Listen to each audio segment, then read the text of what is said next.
So the pleasure is mine to be able to say welcome and good afternoon to a gentleman that I don't think we've ever met in person, Mr. David Ambrose. Good afternoon to you, Mr. Ambrose, and Good afternoon. welcome to GEM FM and to the Comfort Zone program.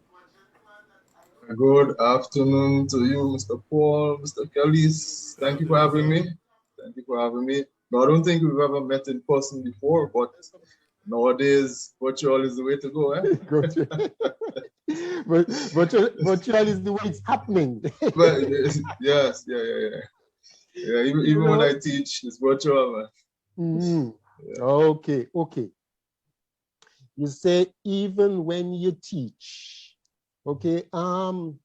So let me just give you a little insight into just who Mr. David Ambrose is. I mean, he's going to tell you whatever else that you need to know. Okay? And we have a little while here to talk about other things. You'll get to know what he's into and what he does do and what he doesn't do and that kind of thing. So Mr. David E. Ambrose, I didn't ask him what the E is for, but I guess he'll tell us, is a Grenada Boys Secondary School, a GBSS student of 1983 to 88. He received his bachelor's degree in foreign languages at Principal College, St. Louis, Missouri, USA in 1993. In 2005, he obtained a master's in education, curriculum, and instruction from the University of Phoenix. Mr. Ambrose, he began his teaching career at the GBSS in 1994, where he taught mathematics and Spanish. He resigned from the public service in 1998 to be part of a founding team to start the Meridian School of Grenada, a private all-age school. At Meridian, he taught several subjects, including mathematics, Spanish, French, integrated science, English language, and English literature. He became head of Meridian in 2005. In 2008, he left Meridian to take up a position as a communication studies lecturer at the T.A. Marisho Community College, TAMCC. Mr. Ambrose is the chairman of the Department of Arts, Humanities, and the General Studies at TAMCC. He continues to be a communication studies lecturer. He also teaches basic Spanish and basic German at the college. He's an education developer, sports fan, farmer, music enthusiast, tour guide, and an author. So you see, it's multi-talented people and people with real skills and things we always get, to come on GEM FM here. You see, it's only quality people, Brother John. OQP. Only quality people. So, Mr. Ambrose, it's a pleasure to have you. Is there anything else that you think that you need to add to this very short bio that I've shared with our viewers and listeners this afternoon? I think the bio covers it all. I've been in the education field, like you said, since 1994. So I've taught at all levels of education, primary, secondary, and right now tertiary. While I was at Meridian, I taught a few primary grades, grade 5, grade 6, maybe grade 4 as well. It was a very small school. So we took the differentiated approach to instruction. So that's why I was able to teach several subjects, sometimes at the same time, or several grade levels, sometimes at the same time. And then at TAMCC, I've also done French at TAMCC. I've also taught French at TAMCC because my bachelor's degree in foreign languages covers Spanish, French, and German. So they decided, hey, you know all those languages, let's give you those languages to teach in addition to communication studies. I took up the position of chair of the department last year, 2019, last academic year. Right, as soon as I took it up, perhaps COVID came. So So that in itself was quite a challenge during my first day as chair of the department. And of course, it continues right now. The challenge of trying to instruct our students in the middle of a pandemic or during a pandemic. But it's all good. It's a learning experience, and that's where teamwork comes in. Okay. Did you have a birthday on Wednesday? No, I'm a November man. Oh, you're a November man. Okay. All right. Oh, you're a November man. All right. Bottom of the year. All right. So, Mr. Ambrose, tell us, Mr. Ambrose. I see online, now I mentioned that you are an author. Before we get into that though, I mean, you came on and you met me, you met this video playing with this Indian guy, and you heard me making the connection between that and, you know, the whole issue of colonialism and slavery and the way that the British treated with its colonists. What's your, as someone looking at you, as someone of African origin as I am, and Brother John is, what's your take on the whole issue of African liberation and African Liberation Day? Or do you have any perspective on it? I don't have a strong perspective on it, but I think it's necessary because people of African descent, we need to remind ourselves of how important it is to be free mentally.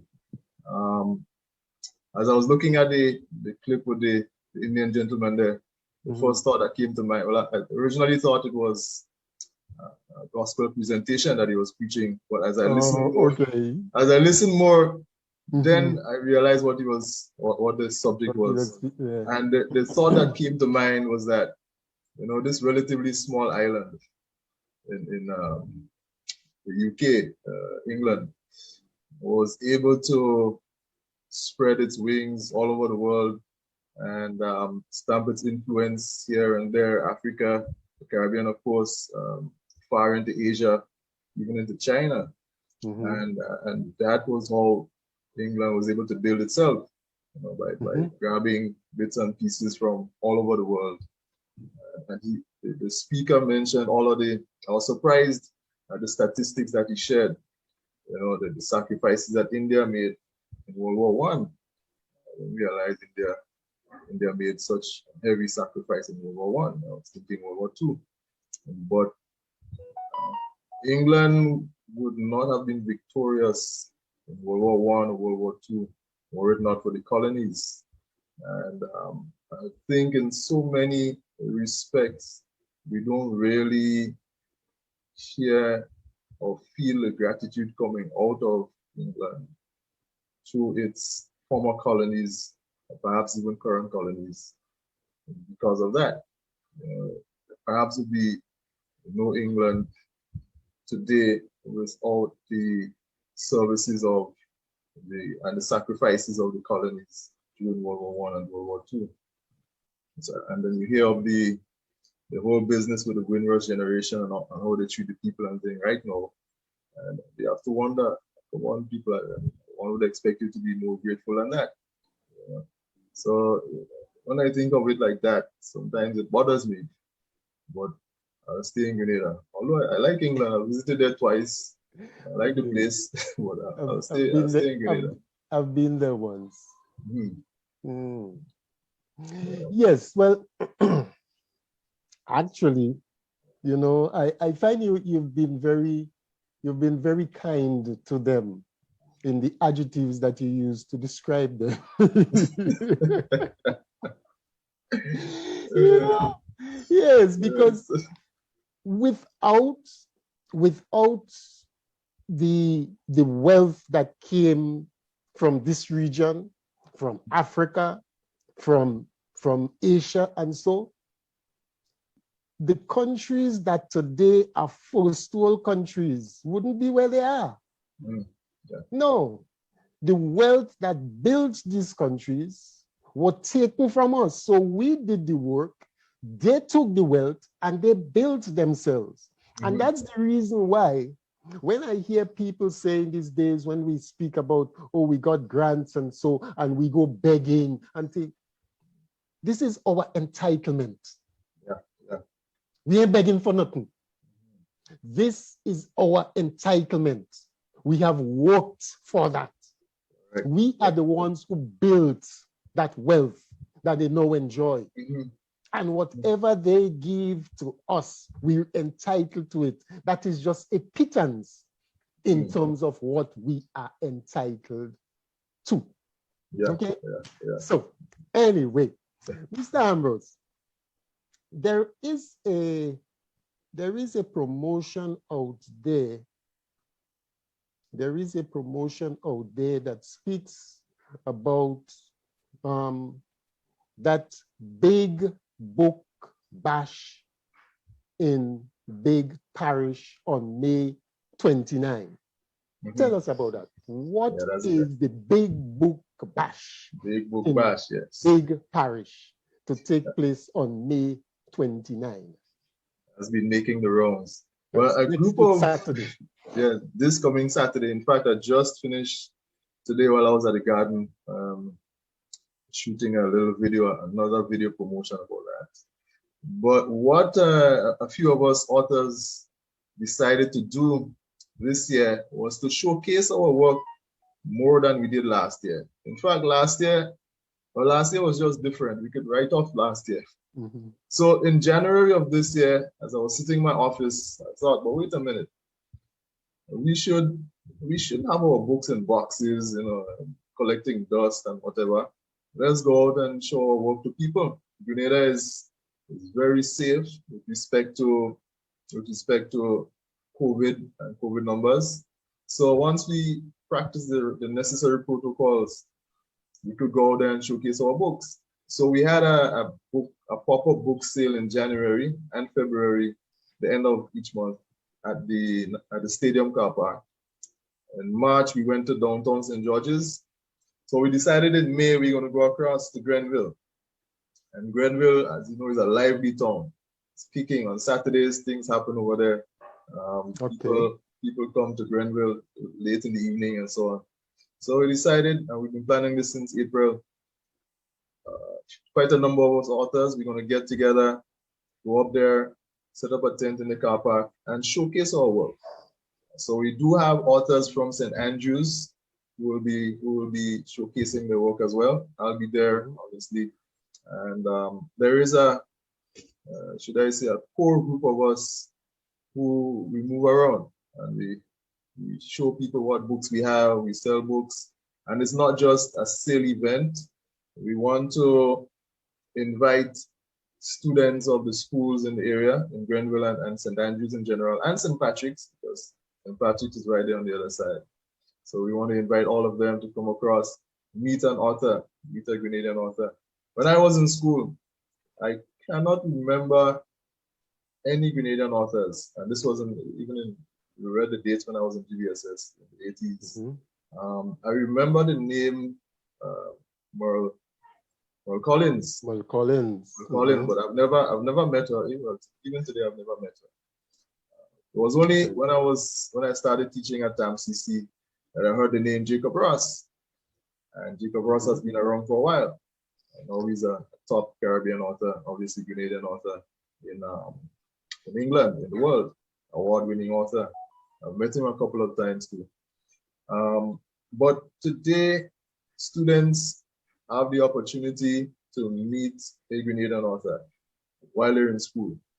And to me, that's a big deal.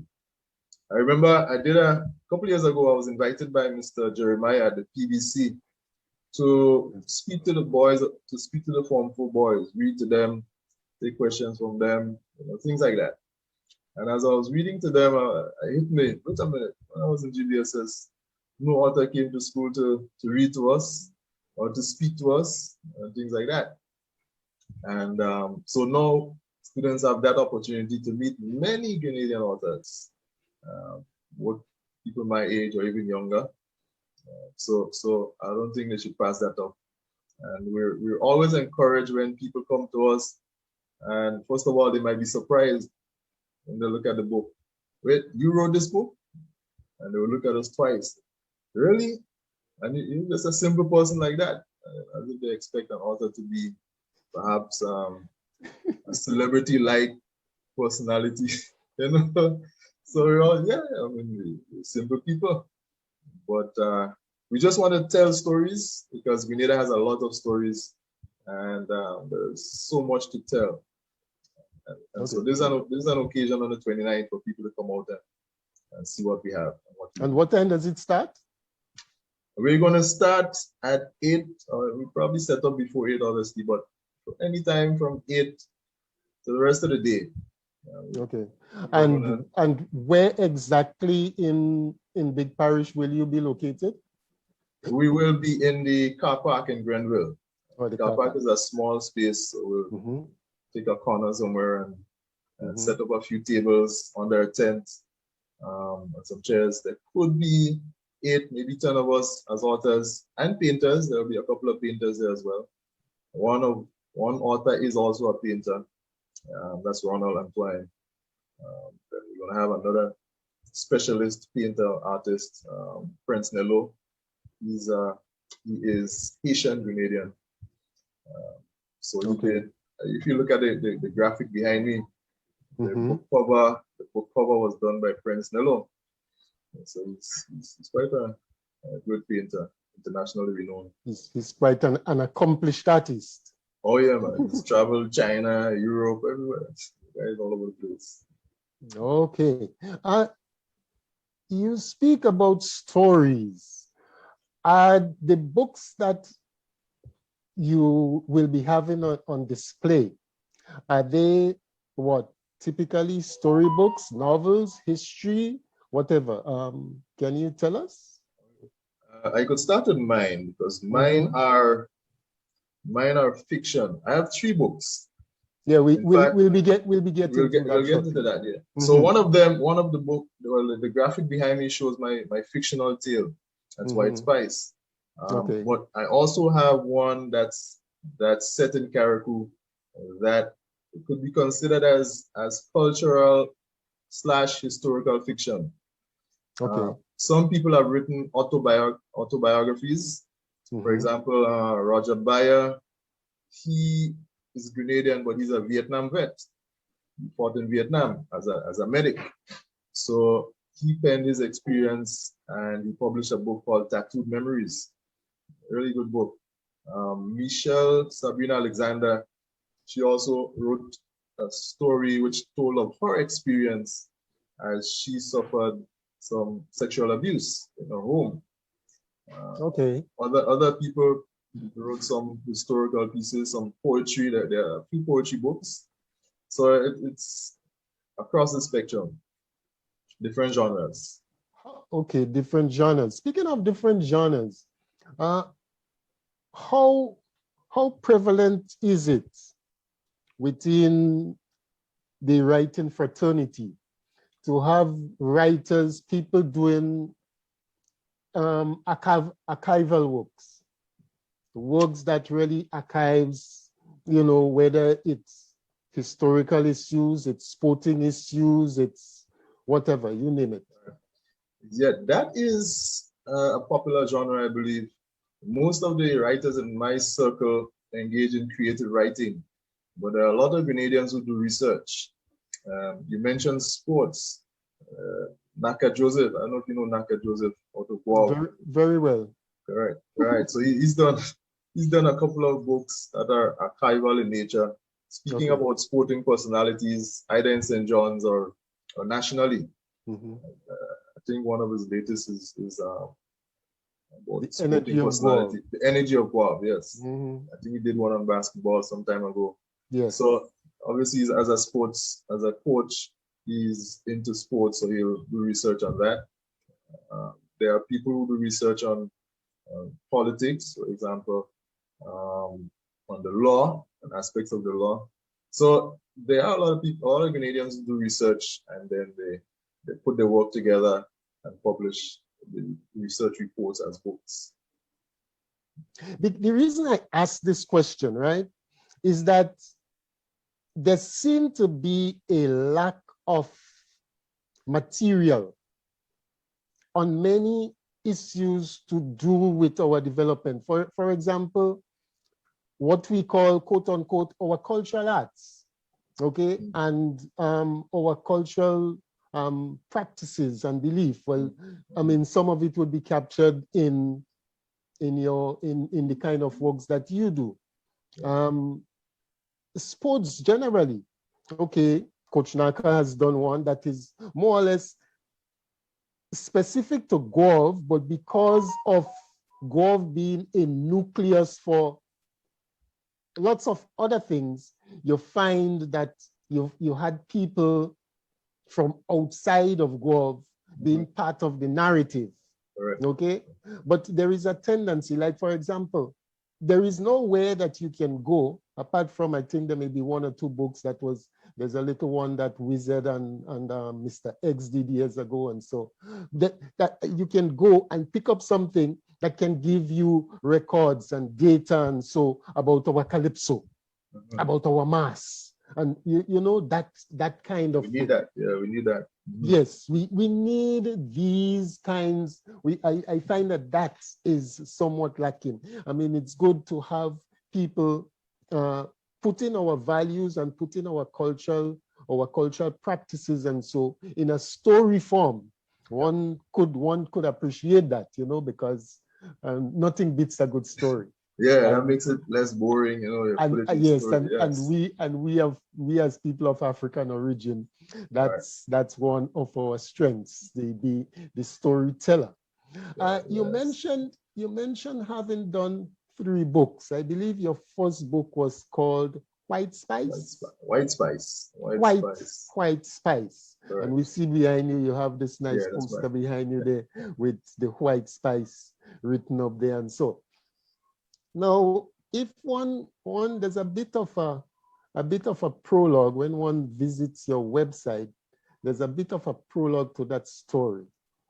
It says that it's your first published novel, and so it was published in August of 2015, but it was released in October of that same year. And the prologue says the American government is putting pressure on Grenada to stop the transshipment of drugs through its territory and waters from South America to the United States. The Grenada government has declared war on drug trafficking, specifically cocaine trafficking. The Drug Interdiction Agency has unleashed the elite men and women of Drug Squad 1 to take the fight to the drug barons across the length and breadth of the island. Inspector Andrews fearlessly leads his team in the battle to curb the flow of white spice through his beloved island. Tell us a little more about that story. What is the message in that story? When I did White Spice, the first thought was for entertainment purposes. But then I always want people to learn a few things when I write something. So White Spice follows a fictitious, in the book, by the way, the book is purely fiction when I published it in 2015. So it follows a fictitious drug squad. So I invented the Drug Interdiction Agency, and within this DIA, there are several drug squads, and they have different mandates. So this particular drug squad within the DIA had as its mandate to investigate the cocaine trafficking in and around Grenada. So then I have scenes set in the story on land and at sea, because we're an island, so I have some scenes at sea. And so the squad goes around the entire country, following tips, investigating matters, conducting raids, and all of that. I also tied in a bit of Grenada's history, in that some of the characters in the story could, in terms of their experience and what led them to be part of the police force, a part of the background takes them back to the days of the revolution. So I would bring up would bring up things like the invasion. Maybe some of the top officers in the force in the story were members of the PRA back then. They got some experience during the October 25th American invasion of Grenada. So if young readers read that, most likely they want, really, what? America invaded Grenada? Let me go and do some research. Things like that. Because a lot of young people, a lot of my former students and current students know nothing about that period. That period. For real. Yeah. I found that out. Yeah, show them some videos. And was that a movie? That happened for real? They wouldn't believe it. So I use things like that to perhaps teach, give the audience, the younger audience, that feel for our history, our most recent past. I also wanted to showcase some of the police procedures in matters of this nature. So the story is written from a police point of view, because as you read in the blog, the main character is an inspector of police who's in charge of that particular drug squad. So the story is told from the point of view of the police. There may be some scenes that, as part of the whole narrative, had to be told from the point of view of the antagonists, a drug dealer, somebody who might be known, might be taken as a drug baron, and so on. But most of the scenes, most of the episodes are from the point of view of the police. And I as part of the research, I had to speak to people from the Coast Guard unit. I did not, when I did this book, I never, in fact, spoke to or got any information from the actual drug squad, because I just wanted everything to be from my imagination. Okay. Yeah. Now, when you typically in creative work, as someone who has done a bit of composing myself, there's usually some incident or some particular development that will lead to, whatever line that one would take or the approach that one would take in the composition. And so what would have driven you to come up with that concept? What would have driven you to choose to write on such an issue? Hold that thought there. We have a break that we are supposed to take at this juncture. I trust that Brother John has things set up at this, because we kind of timing our breaks here this afternoon. Brother John? Grenada says forward ever to worldwide Pan-African unity. African Liberation Day, May 25th, 5:30 to 7:30 p.m. Grenada time. Zoom event, live on GMFM radio and Facebook. Speakers include Dr. Lori Lambert, Professor Clinton Hutton, and Attorney Jackie McKenzie. Dance, music, drumming, our African cultural expressions. For more information, log on to grenada-forwardever.net.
Strictly organic, so it's healthy. That will make you good so tasty.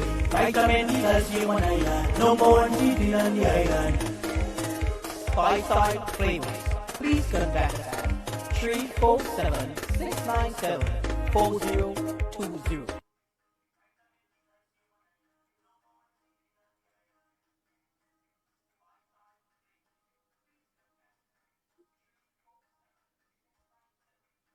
Okay, Pablo, back to you. Okay, Brother John, thank you very much. I don't know, we have to rectify that because I ain't hearing the, whatever it is that's playing on the stream, we're not hearing it on the Zoom link here. Yes, Mr. Ambrose. So now that we are back, I want to say welcome back to our guest. I want to say a special good afternoon to someone that I see is here with us, Mr. Cecil Peters. Yeah, good afternoon to you and good afternoon to those others joining us, you know, here this afternoon. Cecil Peters here, a couple boats. Oh boy, Sonia Matlin and so on. And who else is there? Who else is there already? Nigel John. Yeah, good afternoon and welcome to all those joining us here this afternoon. Yes, Mr. Ambrose, so tell us, what would have been the driving force behind you coming up with such a narrative? Why that? Why not something else? Yeah, that's a good question. Although I published the book in 2015 and I started to write it in 2012, the concept of white spice started in the 1990s, when perhaps when I was teaching at the GBSS, or maybe even before that, when I was still in college in the United States. I've always wanted to write a book, and I would, when I came back to Grenada in '94, and I would see what's happening and read the news and so on, and I came up with the name White Spice. Because I'll write a book and call it White Spice. And that just stuck with me. That concept and name stuck with me throughout the 90s, the whole early 2000s, until one day, and I was looking at my students, my communication studies students, and trying to convince them to read books. Come on, you all have to read books. Why are you not reading? And I thought perhaps they would read something that they could relate to, things that happen in Grenada. Even when I used to read a lot of books when I was in secondary school. We had informal book clubs, exchanging books and so on. But when we read books like Hardy Boys and things like that, there were concepts in those books that we could not relate to. I didn't know what a traffic light was, what does running a red light mean, and these things. But coming back to White Spice and my communication studies students, I thought if I write something and they could relate to it, maybe they would want to read it. So then I said, hey, that White Spice thing, let me revisit that idea. And so I knew what White Spice was in my head in the story. I did not want to I wanted to write a police story because I realized as Grenadians, we like to look at police shows and these kinds of things.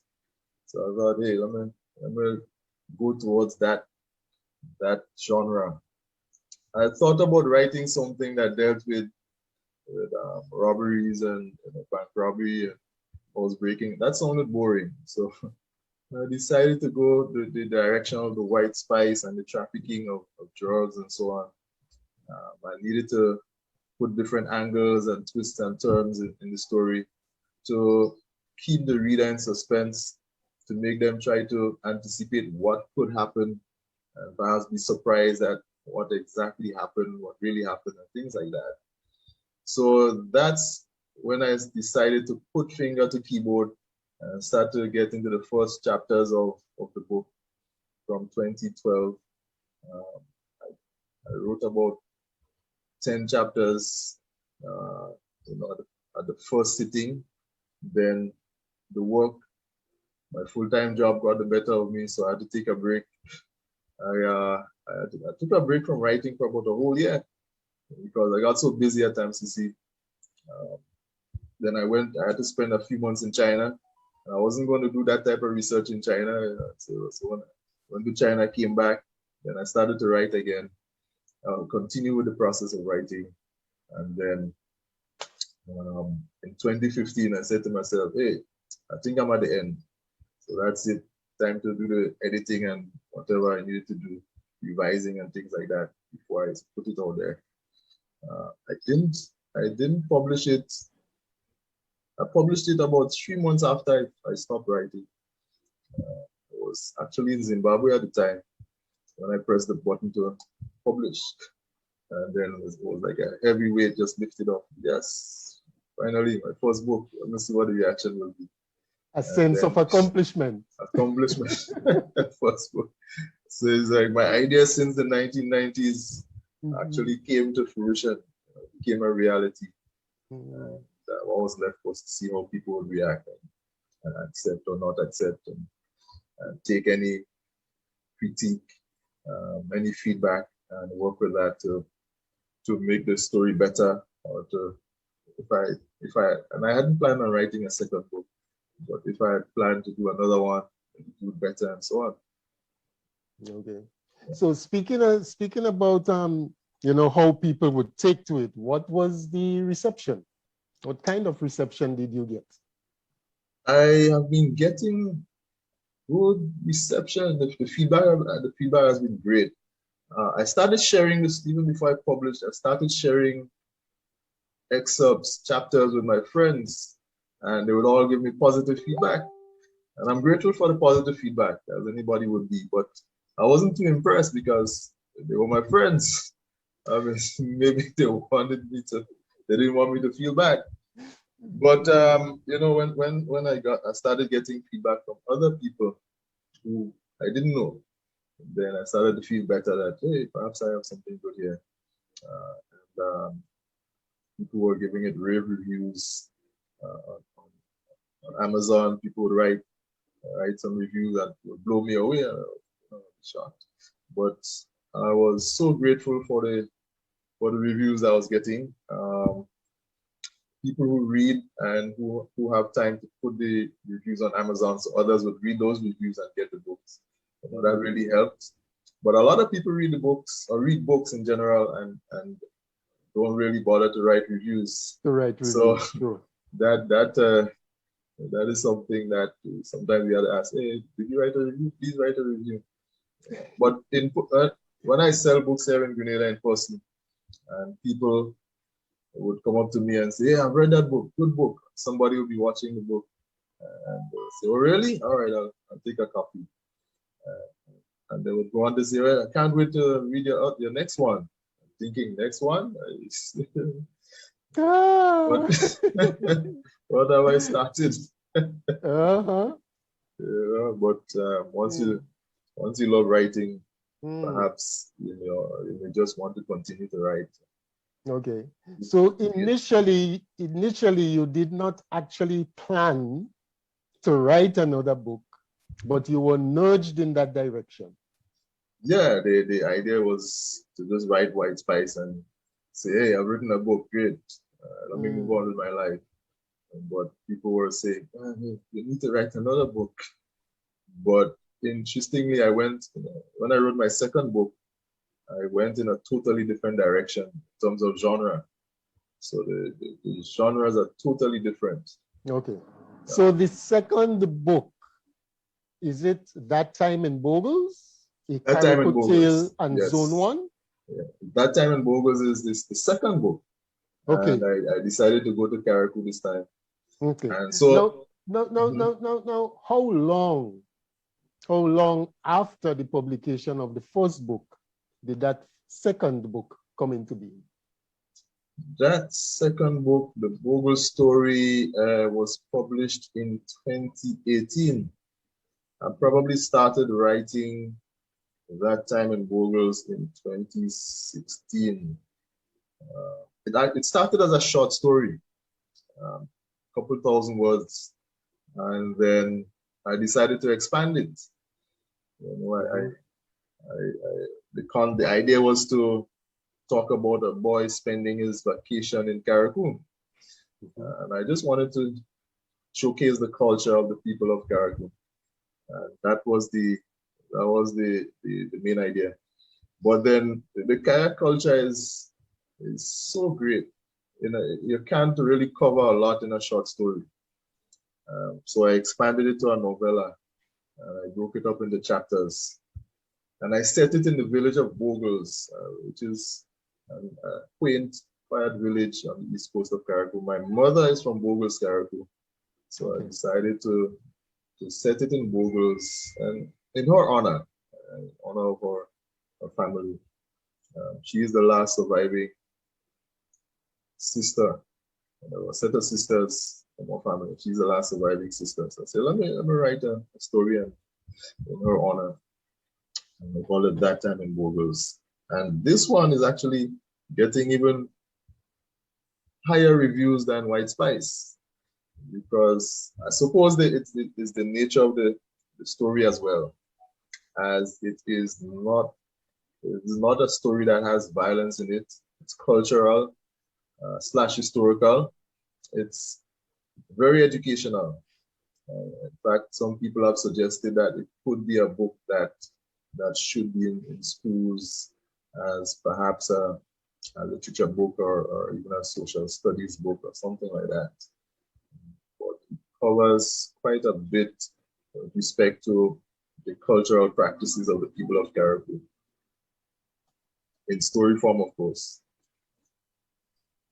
How does it compare with the first one, White Spice, in terms of the reception? How did it compare? I think this one, Bogles, has been received by a wider audience. With White Spice, the audience that's targeted would be people who like to read police stories, crime fiction, things of that nature. Surprisingly, with White Spice, a lot of ladies got into reading White Spice, and I was trying to figure out why. Somebody suggested that perhaps it's because the main characters are male, but that's yet to be scientifically proven. But with Bogles targets a general audience, of course, but it also targets an audience that could be as young as children who are in upper primary school. So the children who are 10, 11, depending on their reading ability, 8, 9, could get into the story and enjoy it. And some parents buy the book for the children and for themselves as well. I've done some events where people would buy the book, people who traveled to Grenada from abroad, Grenadians, and they would like the children to know a bit about the Grenadian culture. Perhaps the children were not born here, but they want the children to have some sort of association with how people live in Grenada and Carico and Petit Martinique. So they would go for that book, That Time in Bogles. It was interesting. Somebody wrote a review about the book on Amazon. And, you want to share that with us? I was trying to figure out what I did with that particular. But the review, it said something about they hope I offer it as perhaps a resource piece to CXC, so they could use it as part of the set of books that they have when they set their exams. So I was flattered by that, to see that and it's not a big book. It's a novella. It's a novella. Perhaps if I were to do a follow-up on that particular story, make it a little bigger. But that story a bit bigger. But it reaches a wider audience than White Spice. You said it was, the focus was about featuring some of the cultural elements of Carico, and that Carico is so rich in culture that one book is not enough to tell the entire narrative. How do you find Carico culture as different, or how does it compare? Or is there a difference between Carico culture and culture on the mainland? And what are some of the difference in those cultural elements? Yeah, there is a difference. In my opinion, the practices that we find on Carico are closer to how the original African people practice their culture than how we do it here on the mainland. So there are a lot of things that they do in Carico that would be maybe even strange to those of us who live on the mainland. With me, like I said, my mom is from Carico, but she grew us up on the mainland. I was born in Grenada. My sister was also born in Grenada. We grew up there. She grew us up as if we lived in Carico.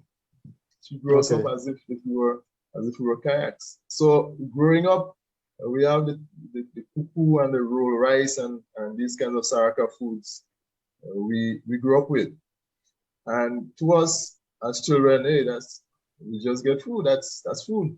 But then we would visit other people and we would notice that people were not rolling the rice or the cuckoo. They weren't eating cuckoo as much. Some of the words my mom would use, we weren't hearing them being used by other people. So we're talking about the 70s and 80s. Being used by other people. And so that was always at the back of my mind. What's this? But then other practices like the in the book I have a chapter called Stone Feast.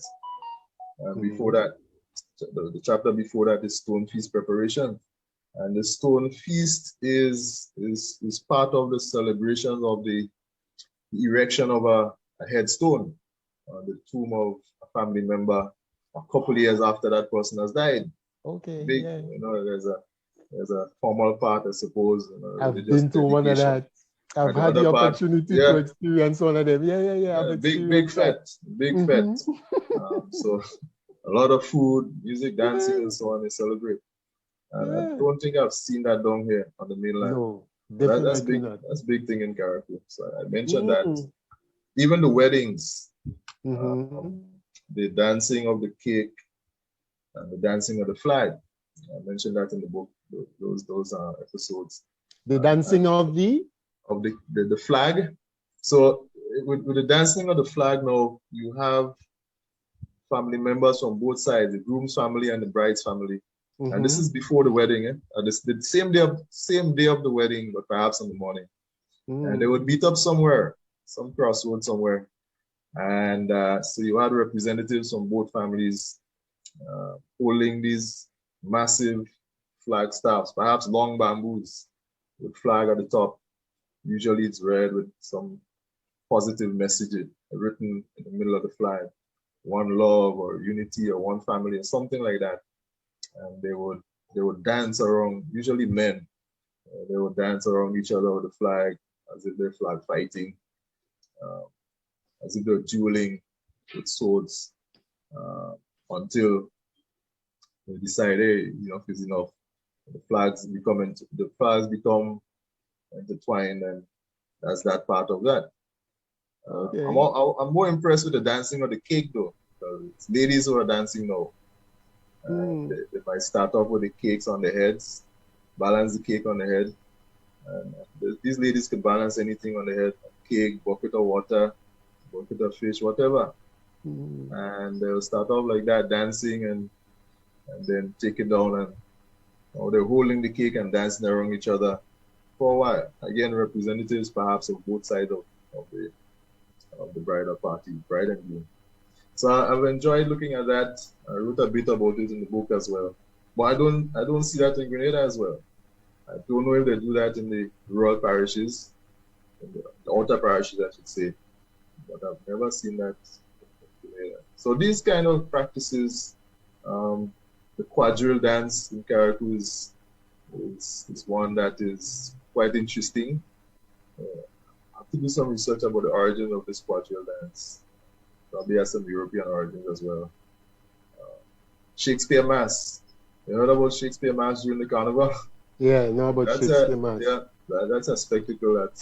Actually, growing up in Grenada, I heard about Shakespeare Mass, and the elders will tell you about that type of mass, because that type of mass used to be played in Grenada at one point in time. But by the time I came into being and was growing up involved, there was no Shakespeare Mass around. Oh wow! Okay. All we had was the shortney. We maintained the shortney, but the Shakespeare Mass had gone. Yeah, so Shakespeare Mass is something that makes Carico Carnival different from Grenada's Carnival. I suppose the participants, they must learn the Shakespeare lines. And so my cousins, I have a lot of cousins in Carico, of course. So they will always describe that as if somebody forget their line, a few lashes, you know. A few lashes, so, yeah. So they enjoy that. But what I like are the people up there are, they're into their food and their festivities and things like that. I was talking to a cousin the other day, and as I was saying, but people always talk about Kayaks being poor and things like that, or growing up poor. But to me, how is it that they always have big pot of food, or they always cook big pot of food, and the fetting here and there and things like that? And so he pointed out, well, I mean, in terms of economics, they may appear to be poor, but they're not necessarily poor in spirit, because they share things, you know, the exchange of food between neighbors, for example, you know, and it's unlikely that a neighbor would allow another neighbor to be hungry. And there's no such thing as crashing a fete or crashing a party. You know, you're welcome to. You're welcome. Yeah, come have a drink or have a plate of food and so on. So I like that. That's one of the things I found very early, because I had the opportunity to be visiting Carico from early in my teenage, and I found that Carico people are very much more clannish than in Grenada.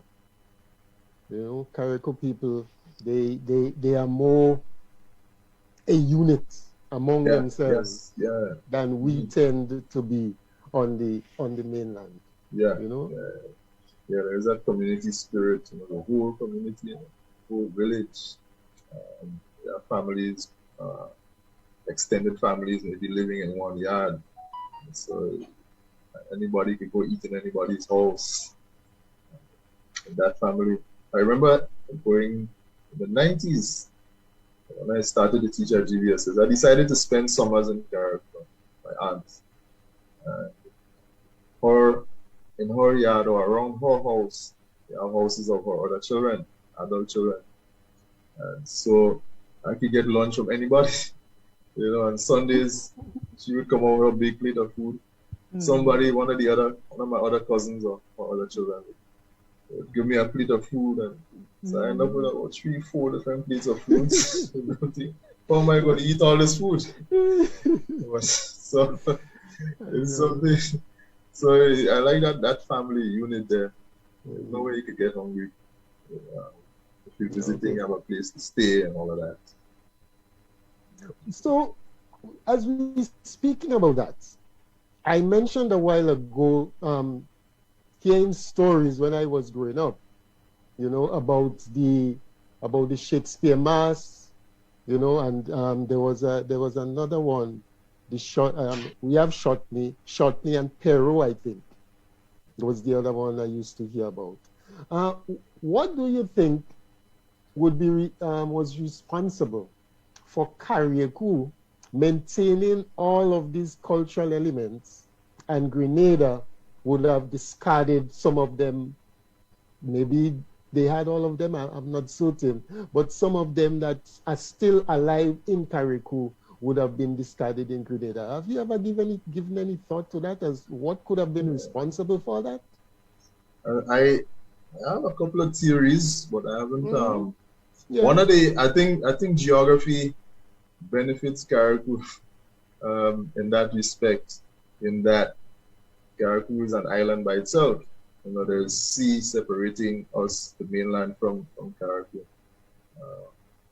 And then, in some respects, even though we're in the 21st century, it's still not necessarily easy to get to travel between the islands. I mean, if Carico, Grenada and Carico are part of one state, to me there should be better communication with respect to transportation between the two islands, between the three islands, thinking Petit Martinique as well.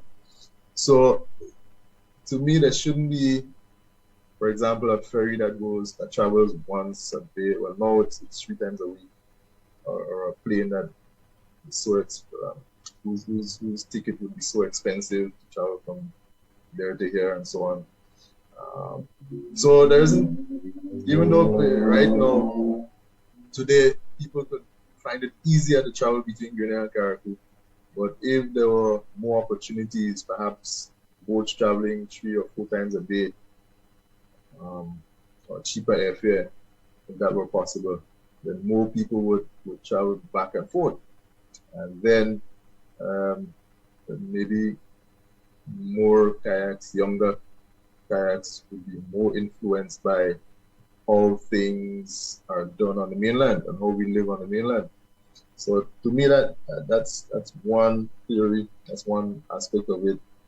And then you have that handing down of the heritage. I think that's stronger in Carico than it is in Grenada. You know, the seniors hand down through oral communication, storytelling, and so on. Not necessarily writing, but through telling of stories. That still happens. You know, people could sit around a pot and they hear stories from the grandparents and the parents. Maybe sit in a shop, not necessarily drinking rum, but sitting in a shop, and we hear the stories of the elders. How prevalent is that on the mainland? I'm sure it happens, but maybe because Carico is smaller, then the effect is greater on Carico than it is on the mainland. So these kinds of things could work in favor of Carico, preserving the practices and the way of life more so than Grenada. Then they have the influence of the media. You might say, well, there is social media in Carico as well. But I think the mass media started, in terms of cable TV, started in Grenada first before it went to Carico. And so we were exposed more to the American culture on the mainland before people in Carico were exposed to that culture. So on the mainland, sometimes we want to lean towards the way in which Americans do things, or people in developed countries do things as we see it in the media. That is why you might have children trying to challenge their parents nowadays, because they've been seeing that happen in American culture, and the American parents might bend to the demands and challenges of the children. That couldn't happen when I was growing up. Definitely couldn't happen when I was growing up. Now you're seeing that. So these are some of the things that I suppose we have to live with, make the necessary adjustments. We might talk about different times and so on, but to me, the important word is balance. So we have to be able to balance the old way with perhaps the new way. With this modern times. In the modern times, yeah. You have to be able to do like your mom. Grow you up in Grenada, but grow you up like a kayak. Like a kayak. So you ain't miss nothing. Oh, yes, that's it. So you could fit in when you go back. You fit in like that. Okay, so we've been through 2 books now. 3rd book, Zone 1. Zone 1. Take us to Zone 1. Zone 1. So Zone 1 is... When did Zone 1 come? What's the narrative behind Zone 1? Yeah. Zone 1, I published Zone 1. I released Zone 1 in 2019, December of 2019. So there should have been a launch in 2020. It's only a short story, by the way. One short story. I decided, let me try something new and publish a story as a single short story and see what happens. This time, Zone 1 takes the reader into Zone 1. You know, Grenada has bus zones, and the Zone 1 bus zone is Grandance. So it takes the reader into Grandance. And this time, the protagonist, the star, is a police, what do you call him, a motor officer. So he's patrolling on his motorcycle, his motorbike, on Christmas Eve. If you've ever been in Grandance on Christmas Eve, and it's crazy down there, traffic, pedestrians, all kind of thing. Especially if Christmas Eve is a weekday. So he patrols on Christmas Eve, and he's trying to regulate the traffic. You know, he's challenged by a lot of things, whether it's the buses scurrying all over the place, trying to bring people to town, overloaded, or racing here and there, or huge trucks. We have massive trucks on Grenada's roads right now. So we have the massive trucks. Sometimes these fellas drive the trucks like cars. They might have illegal drivers engaging in illegal activities like running red light or overtaking in face of oncoming traffic. So these kind of things, the police officer is trying to regulate on a very busy Christmas Eve. And again, I did this story for entertainment, but it's Christmas, so I had to bring in some food. And all my stories, I must talk about food. It's a Caribbean thing. We have to talk about food in our stories.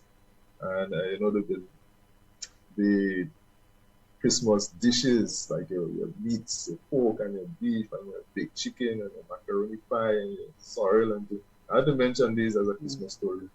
And music. I had to mention music as well. So this is why I did a short story. Our books generally cost $40, $45, $60, $70, $80, $100, depending on the size and type of story. So I said, let me do it as a short story so that it cannot be that expensive. So a book like this size is only $25. So I said, let me make it accessible to even students. You know, I'm sure students could convince their parents to perhaps lend them at $25. They might have to work it off on a Saturday or something, but to try to get a Grenadian book. But it's all about trying to make our books more accessible to even our students, secondary school students, maybe primary, but so that they don't have to dish out at $40 or $45, $50 or $80 to read a book from a Grenadian author. So these books, all 3 books are available on Amazon, by the way. Now, you know, there's some interesting comments taking place out there, you know. One person is saying that family relations are very important. That's talking about Carico. Another thing that is very true is the ability to identify the African tribe of origin. Oh, yeah. Ask anyone, and they can tell you that. I don't know that is the case in Grenada, you know.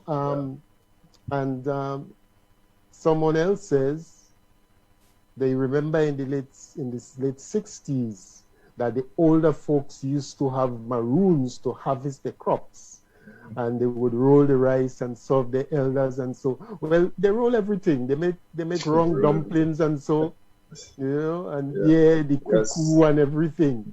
We're not used to that in Grenada. When I was growing up, I didn't know about this. It's when I go in Carico, I see they rolling the rice and they roll the dumpling. They make a flat dumpling. We make a bake and stuff like that.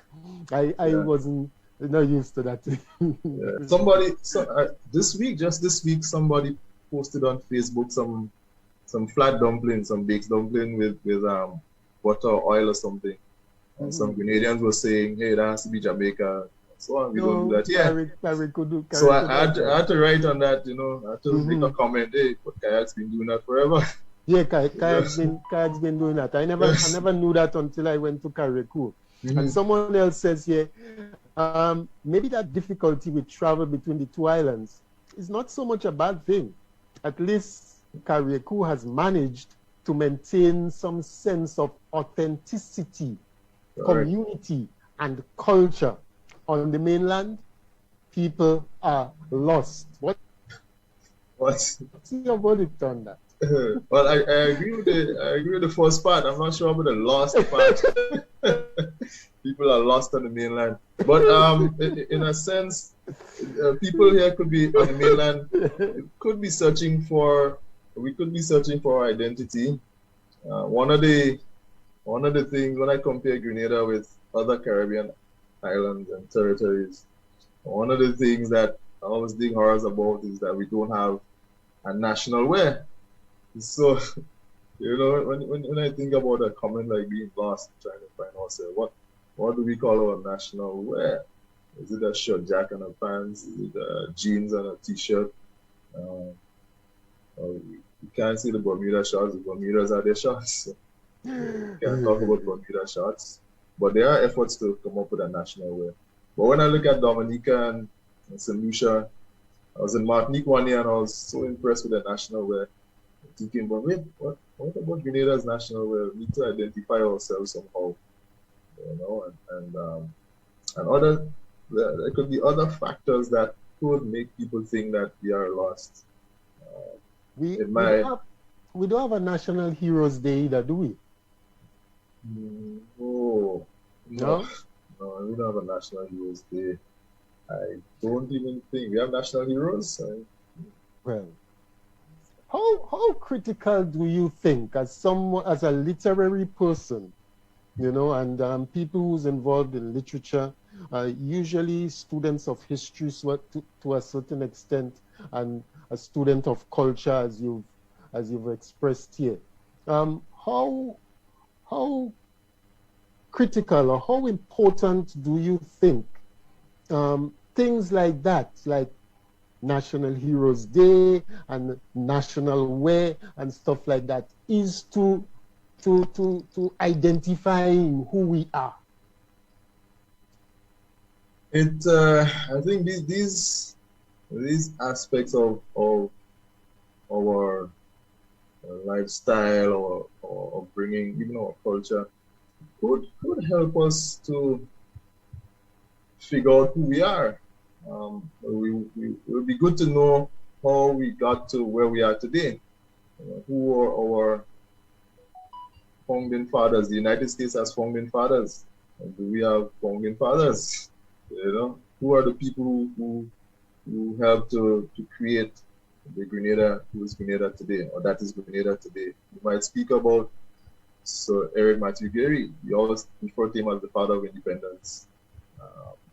Before that, who do we refer to before that? T.A. Marichaud. Pedon has been a name that people have been throwing around in terms of being somebody who made a difference in Grenada's history. In more recent times, people have been bringing up Maurice Bishop, names like these.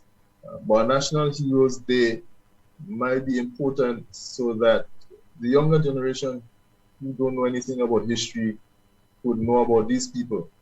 Of course, we have to figure out who the heroes are before we come up with a National Heroes Day.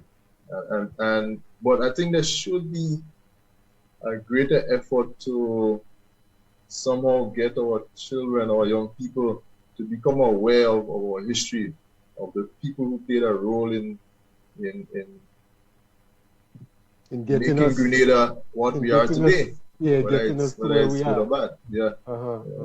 Every 25th, it's a holiday, 25th of October is a holiday, but the day or the 24th or maybe the 23rd of October, I will talk about and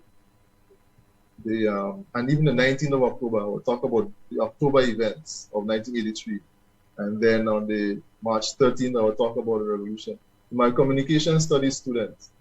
And I don't know, but every year I'm still shocked. I'm always shocked. And this happens every year, and I've been teaching at TAMCC since 2008. I'm always shocked that they don't know anything, as if schools, the primary and secondary schools, don't mention any of these aspects of our history. And so I'm looking at them thinking, well, who teaches your history? Does anybody? What's going on in the schools in primary and secondary, at the primary and secondary level? We had to know these things. And so after a while, you might think, well, those episodes will become insignificant to our people if we don't keep reminding them, hey, that's a major part of our history. And we can't forget that. We can't forget that what role that government, the 1979 to 1983 government played in Grenada's development. We can't forget the episodes of October 1983, the invasion and things like that. And all the other events, whether we're talking about Hurricane Ivan or Emily and so on, because these were points in our history that started the ball rolling in perhaps making Grenada better or not better after the event happened. So we just can't forget those things. But a lot of our students don't know that. So either they had to revamp the curriculum, social studies, history, whatever, get the library back in action so people could go into the library and that's the public library and do presentations for children if they wouldn't do it in schools, something like that. Well, actually we have the leadership, and when I say leadership, I'm speaking generally. I'm speaking about political, educational, whatever, that came to the fore in the aftermath of the revolution. We have them to thank for that ignorance that exists, okay? Because there was a concerted effort in the aftermath of the revolution to erase everything that was associated with it, so that people coming afterwards were not supposed to know about what happened during that period between 1970 and 1983.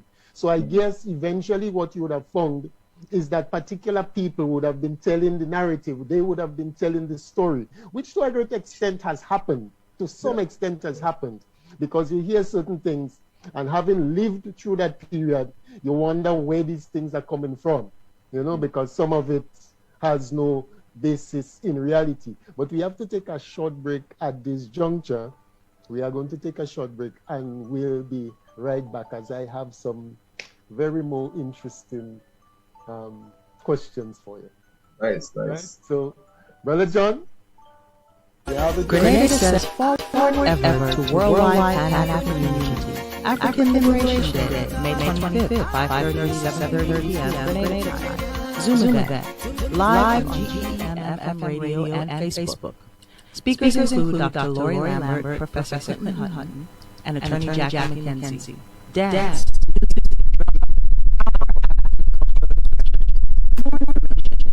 Log on to grenada-forwardever.net.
Strictly organic, so it's healthy. That will make your food so tasty. Vitamin D, calcium and iron. #1 seasoning on the island. Spice flavors. Please contact us at 347-697-5444 4020. Grenada says forward ever to worldwide Pan-African unity. African Liberation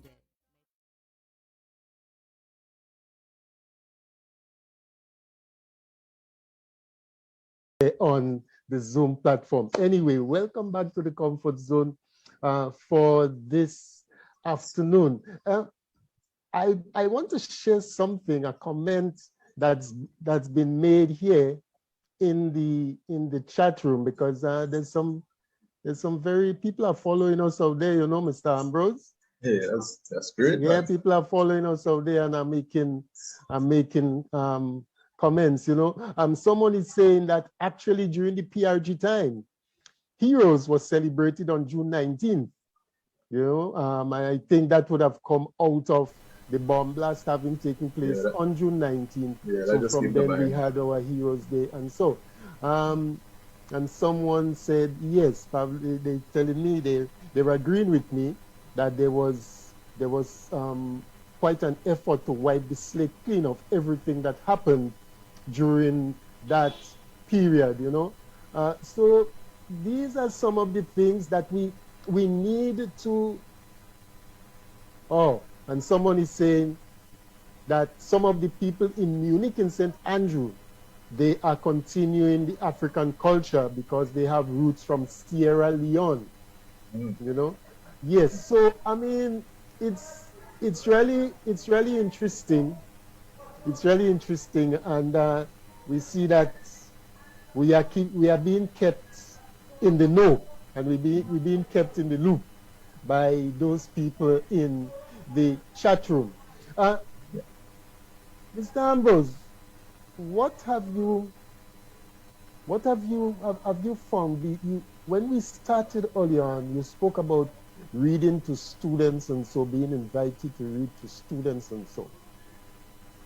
What have you found? Have you found young people to be interested, you know, to have a real interest in these stories and in reading in general?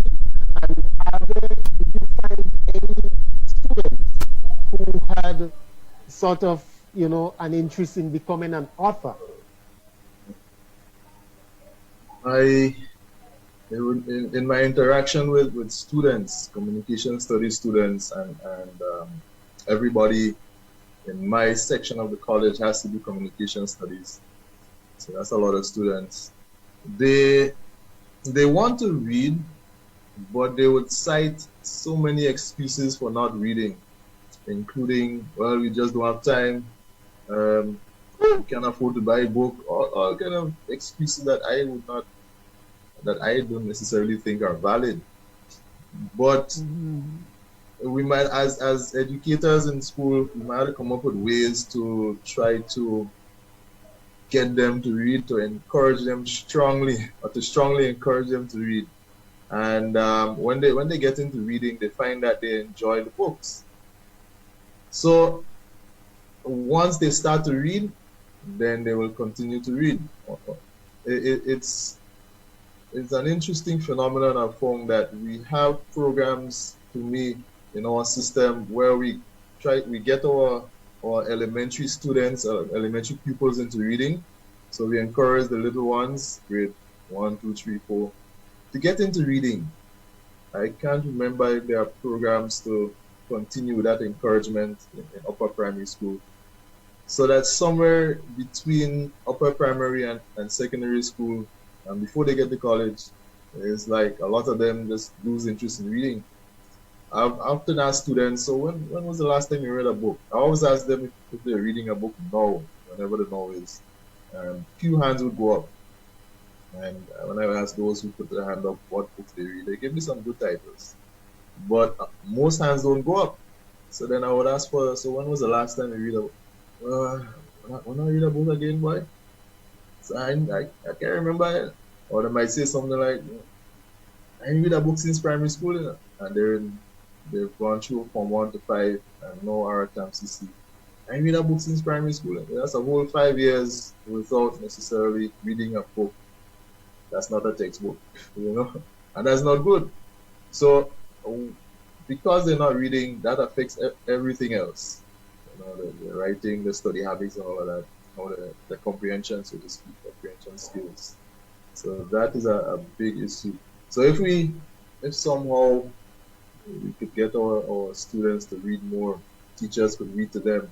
Sometimes I read from my own books to my students, and they might hear an excerpt that intrigues them, and they would go out and get a copy from the library. The college has a library, so they would go and check out a book from one of my copies from the library, one of my titles from the library. Our library always purchases copies from local authors, multiple copies, so our students have access to books written by Canadian authors in the library if they can't afford to buy a title themselves. But we try to strongly encourage them to read. And I always tell my student, it doesn't matter if you're doing 4 or 5 subjects at advanced level, you still need to read for entertainment, for relaxation, things like that. You just take your mind off your studies for a bit. Even if it is 1 chapter a night or 1 chapter a day, try to read something.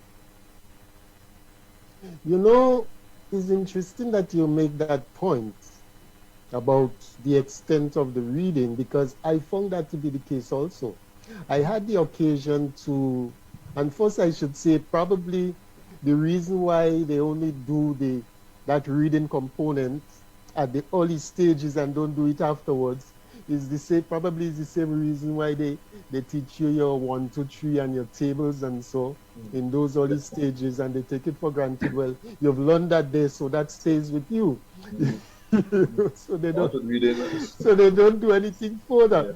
But I had the occasion to do a presentation with some young people, and it was a class of, say, maybe just over 20 of them.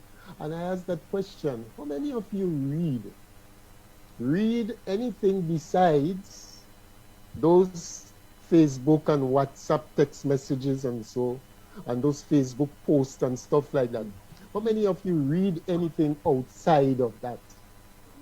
And in that class of, I think it was just over 20, about mid-20s, and I think there was just 1 or 2 people who raised their hand. One person said they read the newspaper, yeah, but all of the others, they don't read anything. And I usually say that if you don't read, you cannot grow intellectually.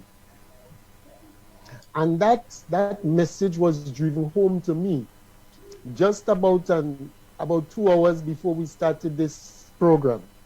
I was speaking with a young attorney lady. She's presently in St. Vincent, but she's originally of Jamaican parentage, but she grew up in England and stuff like that. But she said something that jumped at me, and it really connects with what we're saying here. She said many of the words that she used, right? A lot of words that she used, she has a context for it. Okay, she has an understanding of what the word means within a particular context. So she knows the proper usage of the word and that kind of thing.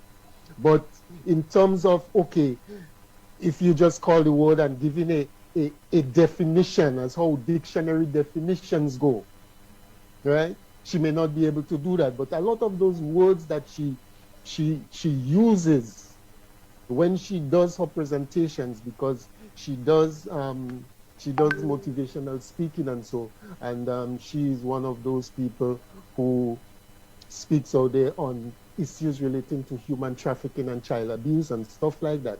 And she says a lot of the words that she used, how did she come to these words?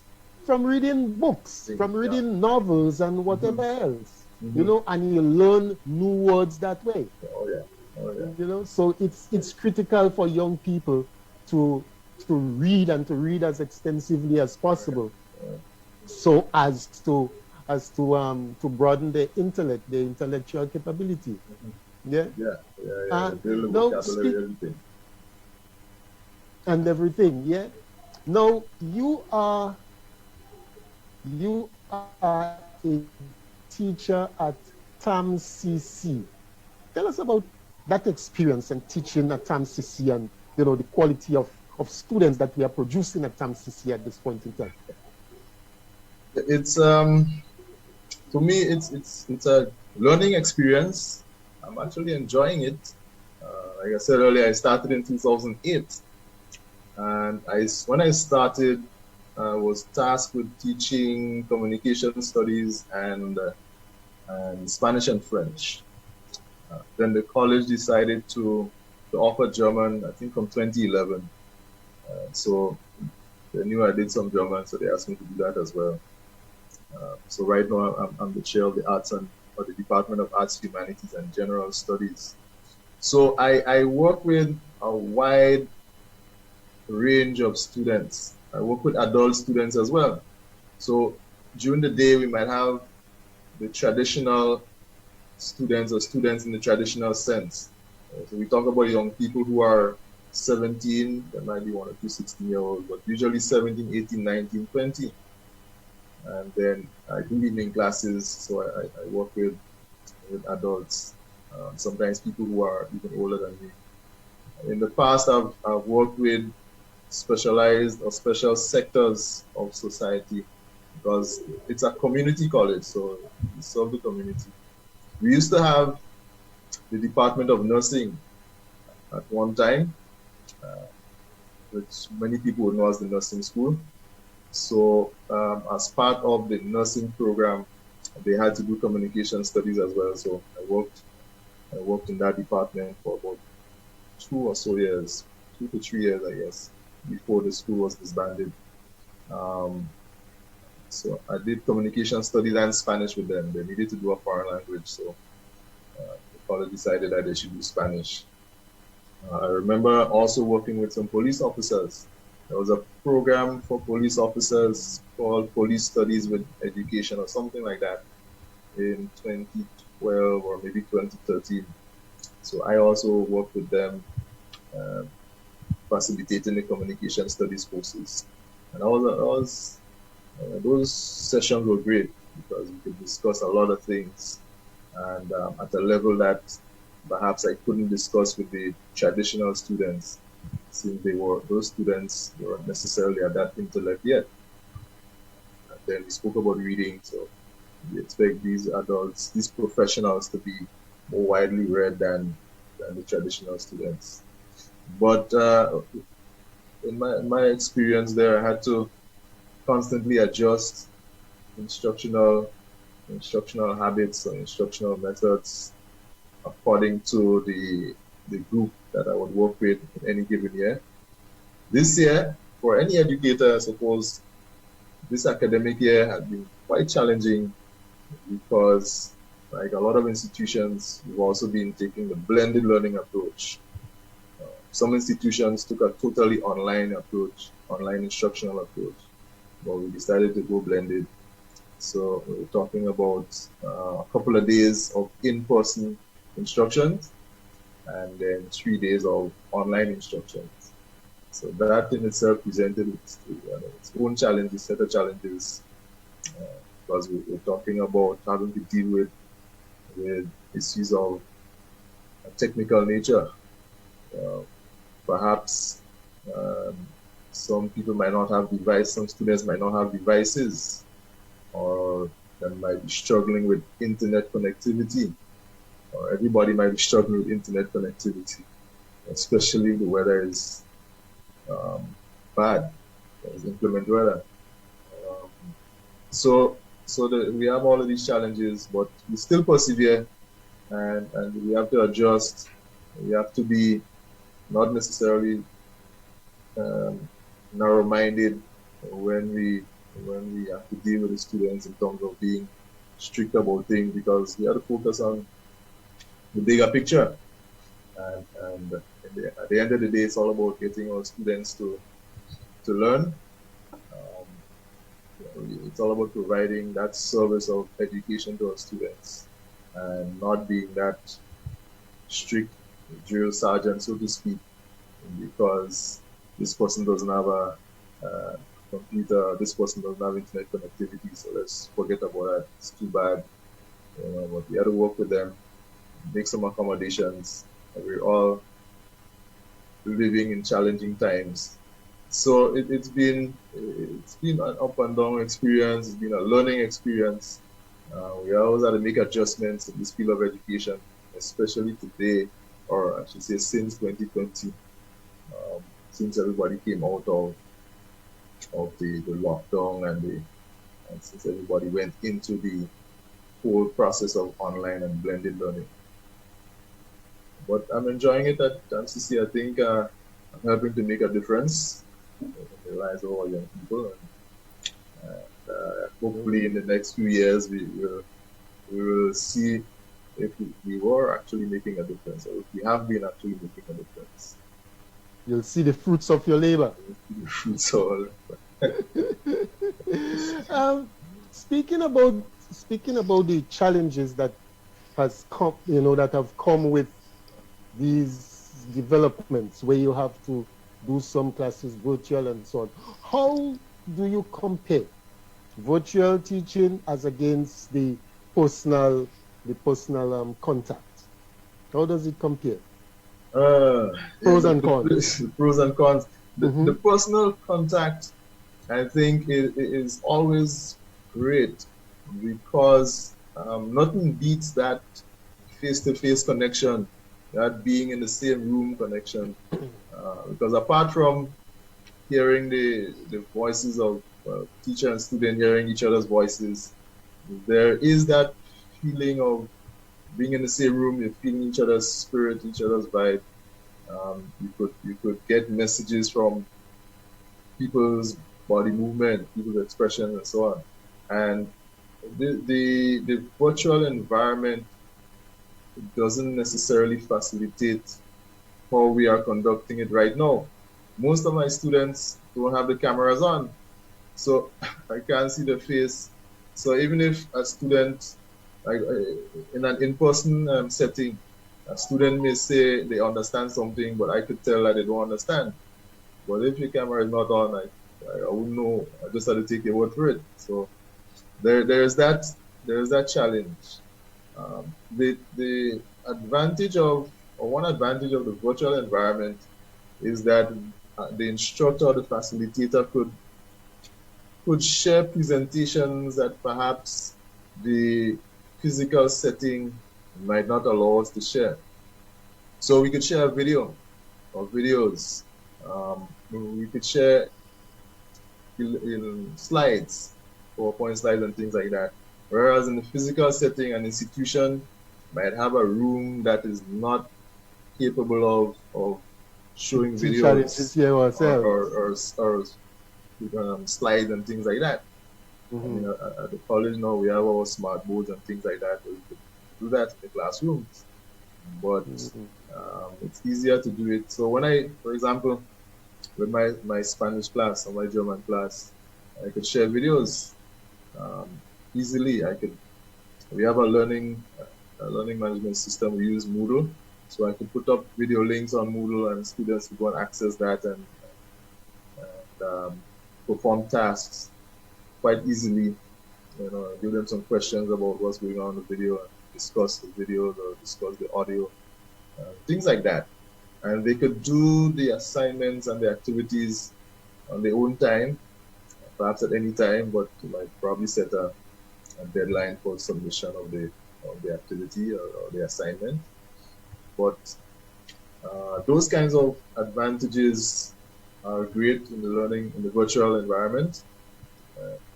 There is less paper to move around with in the virtual environment. In the in-person classroom, I had to walk around with a folder of papers and actual paper.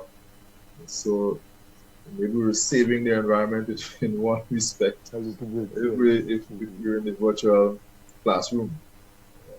I have students email papers to me, email essays to me instead of printing them, and that saves cost as well.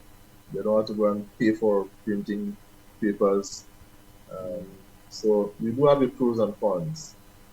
But there are some students who've been saying that they prefer the in-person session because they just like that person-to-person connection, and the other factors that go with it, no internet or no device.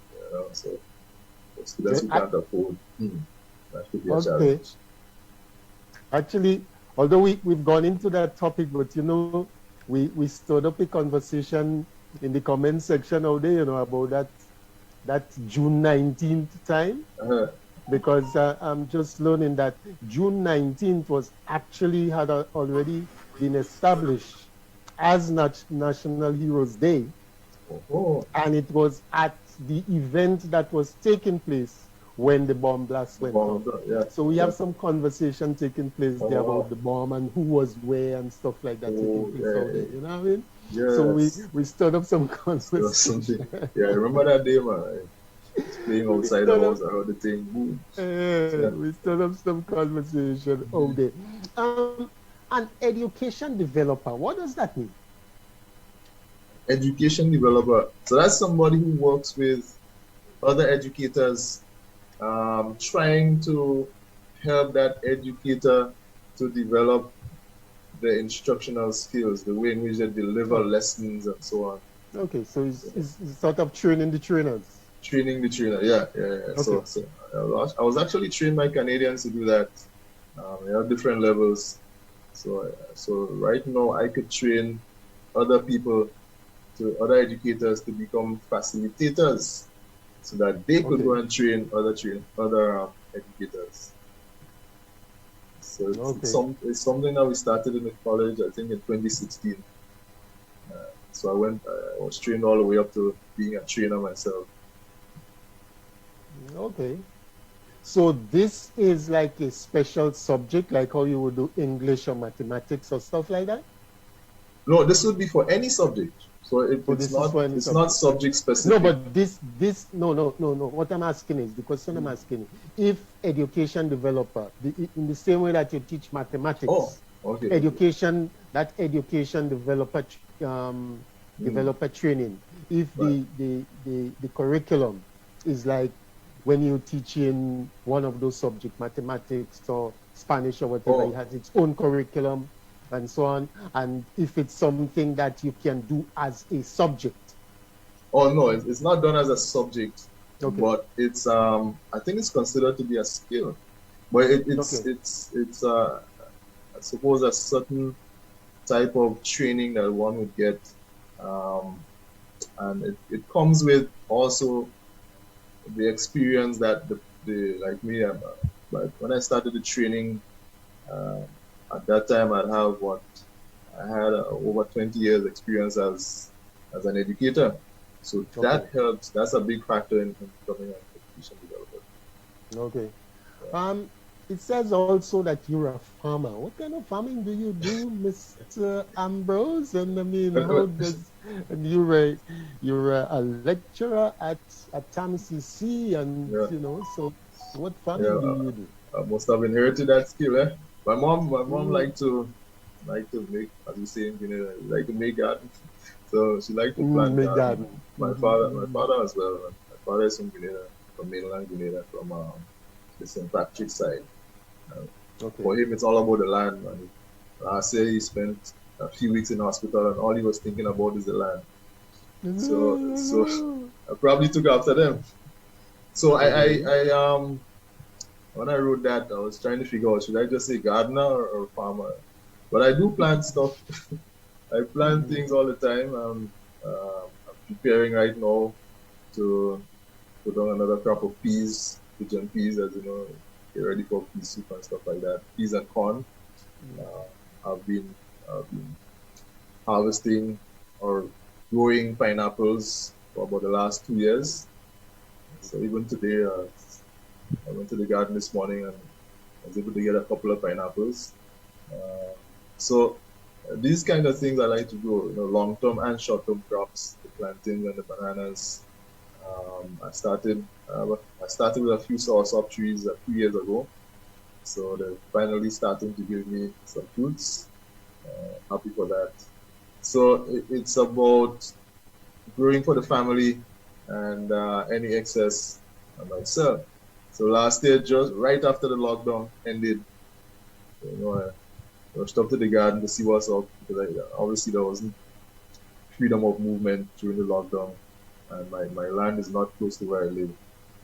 And I was able to get quite a number of pineapples. And at the time, people were saying, hey, fruits like pineapple, citrus, and things like that, they're rich in vitamin C. So pineapples were popular fruits, still are, but right coming out of people trying to educate themselves about the COVID, about the virus, thinking pineapple has to be up there in terms of a fruit that you should eat to get vitamin C. So even before I harvested the thing, one man ordered for all my pineapples. Because and so I try to grow some short-term crops, and I do have some long-term crops. Nothing big, just for the family. Is there a farming training element at TAMCC? Yes, there is the Maribo campus, Maribo in St. Andrews. So we do have, what is it called officially? It's part of the natural and related sciences department. It's called agriculture, not agricultural science, but something to do with agriculture, something.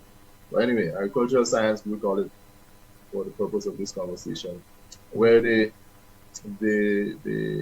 engage in the study of farming practices and also animal rearing. So it's a pretty good program, I think. Okay. On average, how many students do you have during a particular school year? In that department? Yeah. How long is the program really?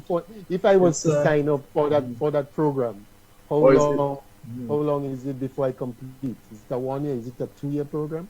It's a 2-year program. So the first year is spent on the Tantine campus doing all of the things that they need to do on the Tantine campus, like the theoretical stuff, some of the other things that would help them to graduate with an associate degree in that program, like your foreign language, your communication studies, and so on. And then the second year is where they would spend the time at the Maribo campus, focusing on things on the agriculture, farming practices, and I think they do beekeeping of it too, but it's a holistic thing. Okay, so typically during a given year, how many students would you have signing up for that program? That program, it's not my department, but I would say not a lot. Maybe probably if 20, that's a good number if we get 20. But I do say we get males and females, so we do have ladies in that program as well. Yeah. Okay. The issue of the COVID-19, or I should say with the coming of COVID-19, it has brought into very sharp focus the need for us to have greater self-sufficiency in terms of being able to provide for ourselves and to feed ourselves. How much, and there's a lot of talk from time to time about the need for us to be more involved in farming and the whole issue of our how do we call it, our input bill, our food input bill and stuff like that. How much would you say, or would you say that farming program that you mentioned there,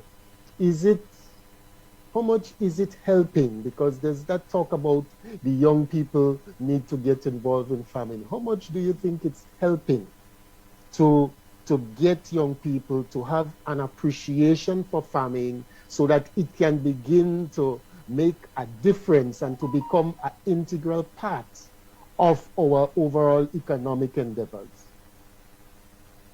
I do think it's making a significant difference.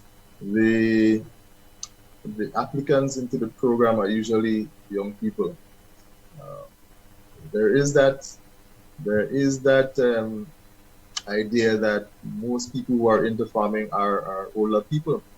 And so we see that most of the professional farmers are older people, but I think young people are seeing the importance of farming, and so maybe because of that reason they're getting into the program so that they could become better equipped, better trained, so that they could produce more crops.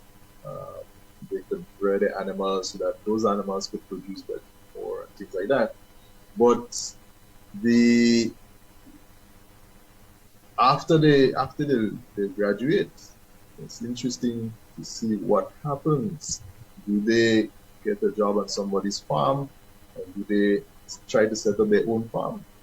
So sometimes we might say, well, they're trained now, want to set up their farm, but do they have land to set up their own farm? So all of these questions would have to be answered to see how much of an impact the training or the qualification, how much of a difference the training and the qualification would make on the overall picture when it comes to agriculture and for our nation, providing for our nation. Can you think? Yeah, go ahead. Go ahead. I was going to say, I still think there are young people who are into farming who do not sign into the program, but do other things.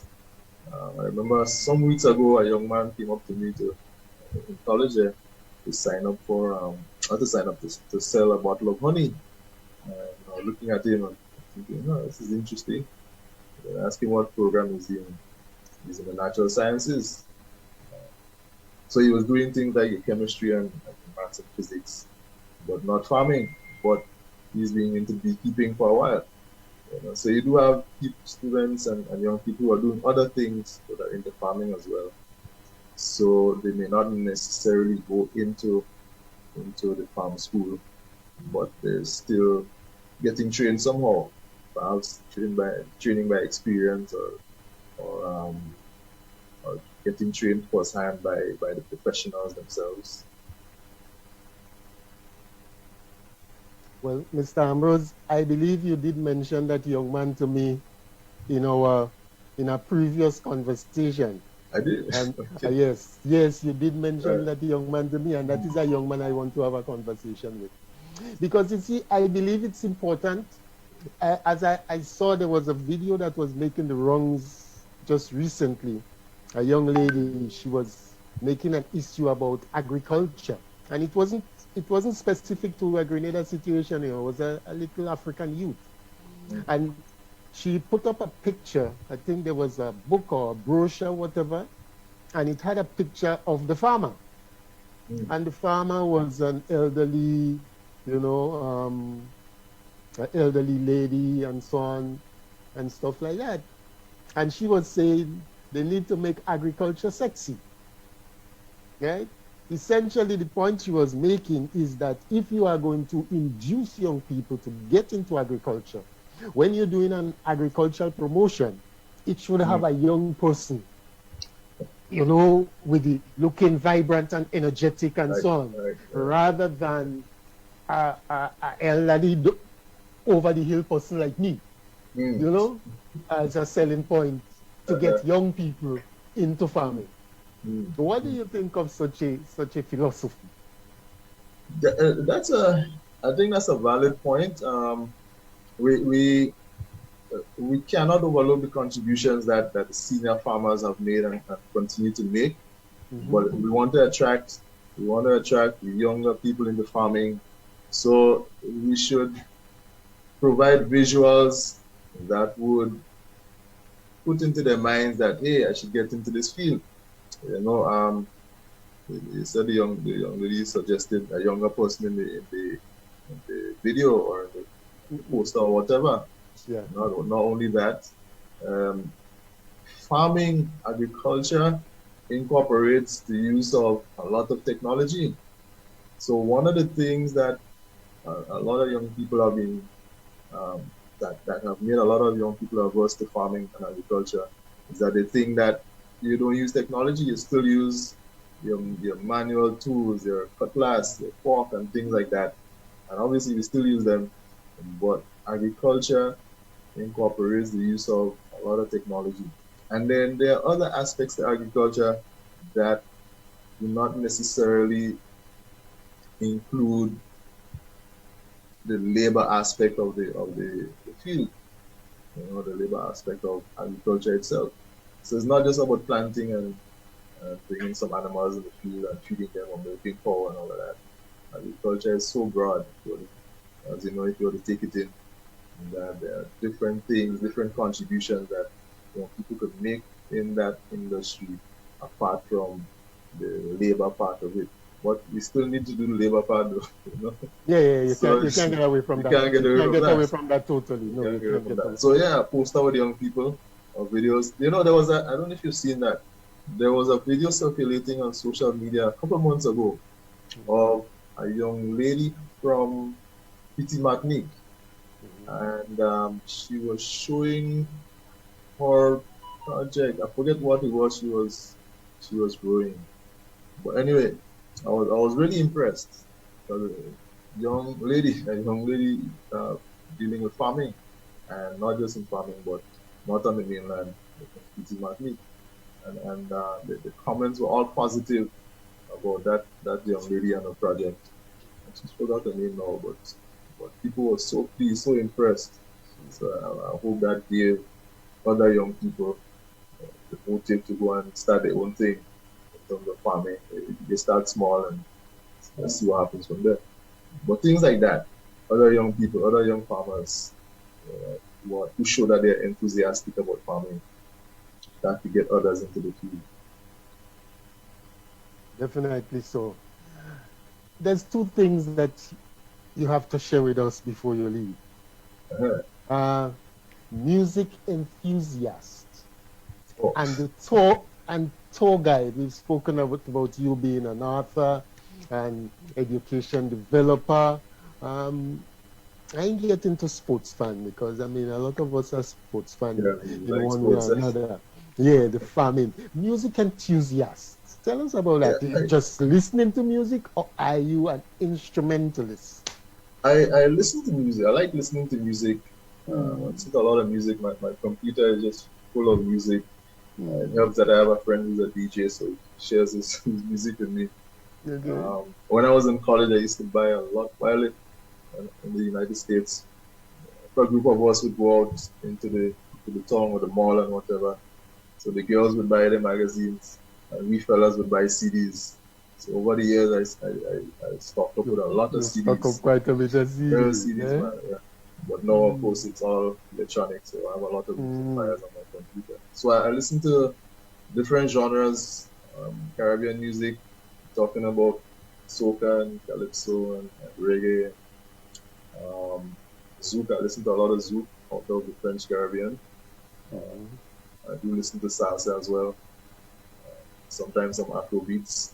So I listen to a wide range of music. I've always loved looking at musicians when they play the instruments. The piano, well, in church, we have the piano, so I used to like looking at the ladies when they play the piano, wondering, how is it they could read this thing there and hit the right button, the right keys and whatever, so we could get that music. And then I picked up piano when I got to college in the US. I practiced for 2 to 3 years, and then I lost touch for a while, went back to it, lost touch, went back to it, lost touch, and that cycle continues. So during the lockdown, you don't have anything to do, pick up the keyboard and start to get back into it. You return to the keyboard. And then you get back to work, so you forget that for a while. Then you say, well, wait a minute, I need to. So that cycle continues. So I've been trying to be consistent in terms of playing the keyboard. So you're a keyboard player? But I a little bit. And you read the score sheets too? Yeah, it's more so reading the music. I've been getting some lessons with Matthias Williams. So, some years ago, I started with him. So he's been trying to get me to play by ear. So he was showing me how to get into playing by ear. Okay. But now I have to try to figure out, what did he teach me again? That's a couple of years ago. Yeah, so, but I like music. Okay. Yeah. Well, with respect to the tour guide. You see this lady that's sitting there? She's a musician too, Oh wow! Okay. Yeah, she plays. Nice. She plays a variety of instruments, Different instruments. Okay. Yeah. That's the daughter of John Callis. Right. Yeah, I'm always impressed. Genesis. Yeah. Her name is Genesis, and she plays a variety of Oh yeah, instruments. Genesis. Okay. Yes, Yeah, and she sings. She sings beautifully also. Oh, singer, musician. Yes, she Must be in is. a She band is. there, and yeah, Yes, very, very, very, very professional. talented. Very Nice, talented nice. young That's lady. impressive. Man. That's Yeah, impressive. yeah, Brother John is doing great work, not only with the radio station, Mhm. Tour guide. Tell us Yes, about your tour guiding exploits. the tour guide. I am a certified, um, GTA certified, I should say, Okay, walking tour guide. okay. So I'm certified to walk around St. George's and tell people about our city, perhaps give a story or two about Grenada in general, but maybe St. George's in particular. In fact, GTA did one of those videos last year about the fort, about Fort George, a 2-minute thing. And so they had me do the narration. So got me up there with the production guys and shot the video. It's still it's on their Facebook page and on the Instagram page. But I like talking about Grenada. And so, when friends come from abroad, I would drive them around, talk about our history, talk about our culture, our people. I just like talking about that. So I say, but wait a minute, let me get certified and take visitors around, get paid a bit for that, and talk about our country, our city. And St. George, people talk about St. Patrick's being the historical parish, or the historic parish. St. George's has a lot of history in it. Well, actually, just a few months ago, that was a conversation on social media, Yeah. as to which parish qualifies as the historic parish. Historic parish. So probably we will have to do a contest for that one. Yeah. Because the parish was making a pitch for to claim that status as the historic parish. So that is something that Georges will give them a run for their money. Georges will give them a run for their money. Speaking about that, tourism has been a critical element of our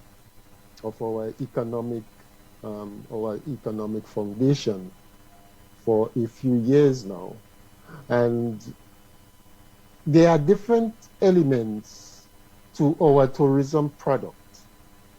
How important do you think it is to develop our community tourism element of that product? Of the product, yeah. How critical do you think it can be? Because the hotels and whatever else, that has its place. But how important do you think it is for that community tourism element of things, where the visitor can come and have a particular experience in whichever community, whether it is to go on a farm or to go to a local festival or to just hang out with the fishermen or whatever? How critical do you think that is to selling our tourism product? I think that is extremely critical, extremely important. When visitors come to Grenada, the islands may be different, but we're all similar. We're in the tropics, so it's the same sunshine. A lot of our islands have similar white sand beaches or similar beaches, similar historical sites. We were just speaking about St. George's with all the forts. We have forts in other Caribbean cities. So what they experience in one island may be similar to what they experience in another island in terms of some of the historical sites, the beaches, and definitely the sunshine. So what might make the difference would be the communities, the culture, the way people live, things like that. So bring visitors to a Saraka celebration in one of the communities. Bring visitors to or show visitors how our people might congregate in a village cricket match. Not necessarily a professional match at the stadium, but one of the playing fields in a village, some small goal football or some other sporting enthusiasts.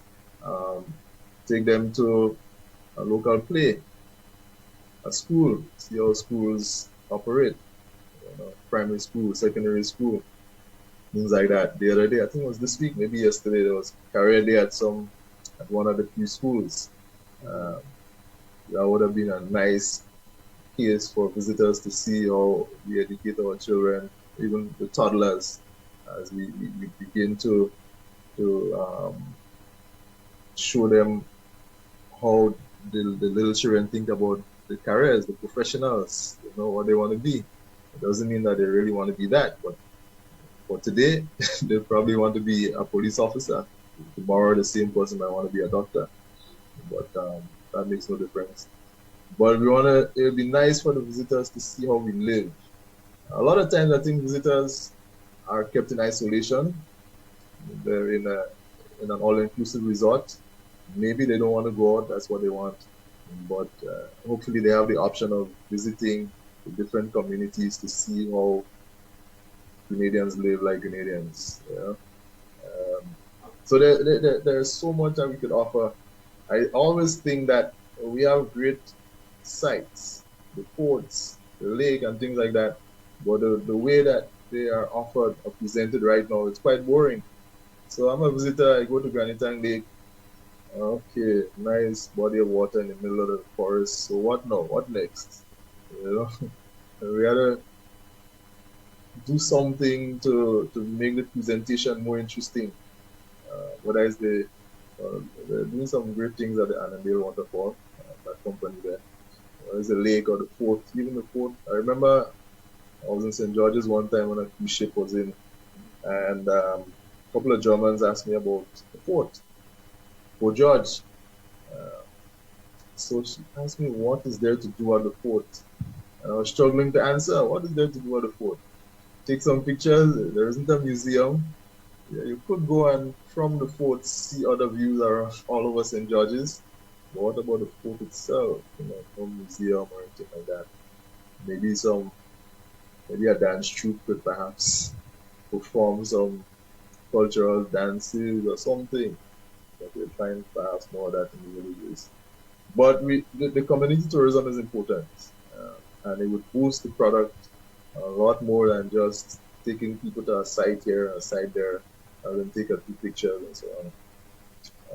I remember, where was I? Oh, I was in Zimbabwe one year, and we went to a village, a Shona village that was preserved in a place called the Great Zimbabwe. And so they were showing us how the huts were. They were showing us how they did their dances and things like that. So it's more than just visiting a site. It's all about getting into the community and feeling a part of being in the community.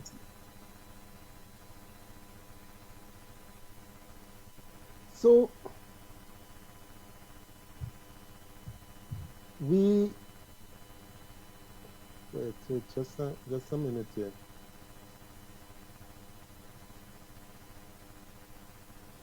Yes, so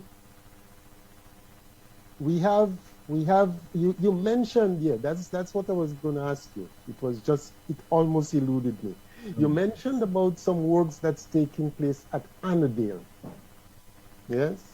How does what is happening there now differ from what existed before? Because you said that some good works taking place there now, and I mean I know what it used to be like, and I haven't been there for a while. Yeah, it's developed now more than it has been. To me, before development, it was just another body of water. It was a little waterfall over the edge, some guys jumping in. People might take pictures of fellas, of daredevils jumping in. Maybe they might jump themselves with their visitors. But now, it's to me, it's presented more like a place that you want to go and have a meal, be entertained, while enjoying the ambience of the natural surroundings, the waterfall, the coolness of the forest and things like that. Whereas before you just go and watch the water. But even if it's a simple, go ahead. Even if it's a simple development like that, at least they have something to do at the site than to just go and watch the water and take some pictures and then leave again. Okay. You said you referenced entertainment in that mix there. What kind of entertainment are you referring to? What kind of entertainment can I expect? Should I visit Annadale presently? Well, they might bring in a live band. You might have a meal while you listen to that live band. That kind of entertainment. Hopefully, they'll bring in some more traditional cultural entertainment that might even be better. Perhaps they have that idea when tourists and cruise ships are allowed to come back. But I think they have things there maybe on weekends and so on. I haven't been there. I've seen some ads. Okay. And you could go and visit and enjoy an evening there. Okay. Now, you mentioned about visiting the forts and so on. Someone asking you the question about when you get there, what's there to do and stuff like that. How important it is when one does a visit, I should ask, when one does a visit to these sites like Fort George or Fort Matthew and so, do we have anyone, say a narrator, to give a story about the site, or do we have plaques and so that speak to any particular issue, give you any historical data, that kind of thing? The tour guide will provide stories either about the history of the fort or the importance of the fort to Grenada throughout the country's history, and any event that has taken place at the fort. Relate those stories to the visitor or to the guests. So I have, when I go up to the fort with people, I will talk about the fort's history, not necessarily getting into some mundane dates and things like that, but making it lively. There's no way we could leave out the unfortunate events of October 1983, because as you walk through that plaza there's a plaque on the wall with some names that talk about the people who were killed on the fort, Morris Bishop, ministers, and so on. So that's right there. Nobody could miss that. I had a friend visit one time. He's the president of the University of St. Martin. He came here for a conference. So I took him around. And so he specifically wanted to visit the fort to see that place, because I suppose as president and as an educator, professional, he's a student of history, Caribbean history. So that was something that he needed to do while he was in Grenada, even though that was his primary mission. So I took him there, and he took some pictures of the square and of the plaque itself and so on. But that was important to do. But there are people who want to know about the connection between the fort and the French, perhaps, or the fort and the British, the connection between Fort George and the other forts around St. George's, that overlook St. George's, or that are in St. George's itself, the town of St. George itself. So, as a tour guide, you had to come up with stories, related stories, to ensure that the visit is intriguing and is lively for the guest. You don't want to just rattle up a set of dates that you probably memorized, and turn all the visitors, well, I don't really need to know if this thing happened on this date or that date and so on. But tell stories. Good stories. Yeah, it's all about storytelling. All about storytelling. Go back to storytelling. Yeah? Yeah. Right. Okay. And you undoubtedly are a master storyteller. Are you also an actor? I wouldn't call myself an actor. I've done a couple of projects. I've done a couple of projects. I did a project last year, right after the lockdown ended, with a partner of mine, the filmmaker called Fragrance Fancy. So he wanted to address this issue of mental health, men's mental health. So we did a piece. It's a one man piece. So I'm the subject and the only subject in that movie shot. Okay. So I had to, as part of the movie, I had to display all sorts of emotions. Not all negative emotions, which are related to depression and anxiety and all kind of things.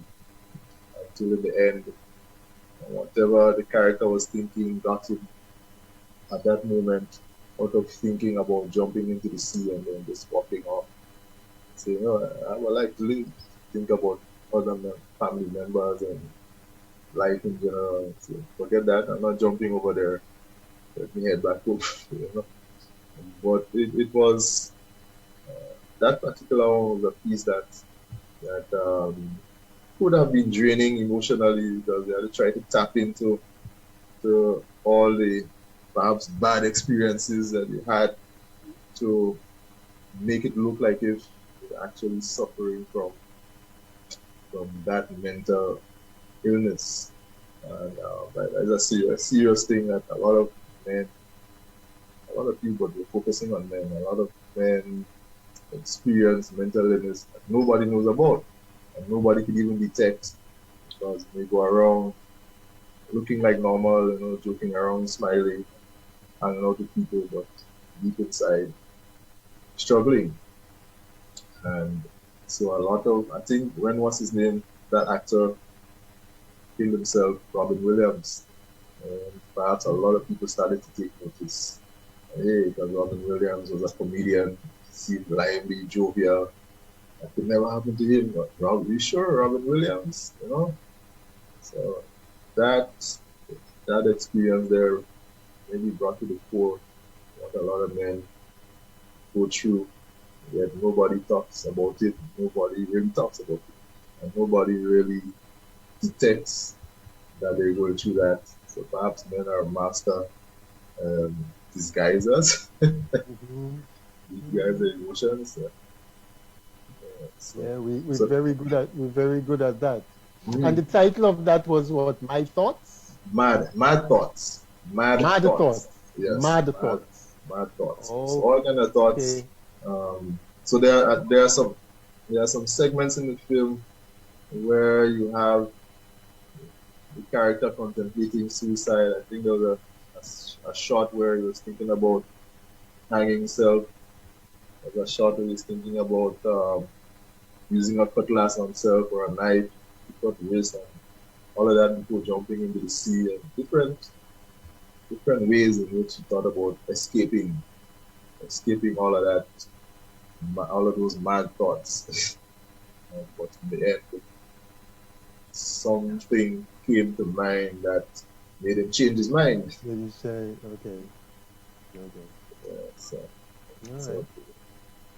So, Mr. Ambrose, you're an educator, you're a musician of sorts, you're a tour guide, you're an author, you're a farmer, you're a multi-talented person, someone with a multiplicity of interests. And you have this event coming up next week, Saturday. And also, you have in the making a literary festival. Can you tell us what are the plans in that regard, and how soon do you think that might come to fruition? Literary festival has been on our minds for a few years now. Different things have popped up to cause us not to get into it. But with a Lit Fest, we're thinking about things like not just about selling books, but inviting experts in writing, perhaps, to hold workshops, to the general public, to go into schools and hold reading events, whether it's a reading competition or just reading to the students, and to hold different things. Perhaps we might need to team up with other festivals that already happen, whether it's a music festival or film festival or something, because Grenada is not that big, so we had to team up with that. But we just want to bring Grenadian literature to the fore so that people around the world could say, hey, even in Grenada, people publish books. There is a festival right now, the Anti-Tech Spice World Reading Festival, that over the last 2 or 3 years, the authors have been working with the Grenada Cultural Foundation with. So a couple years ago, we went with them, or perhaps on their behalf, to visit schools and hold reading events. I visited the St. Andrew's Anglican School in Grenville. Went to a few grades there, spoke to the pupils, some of them read from my books.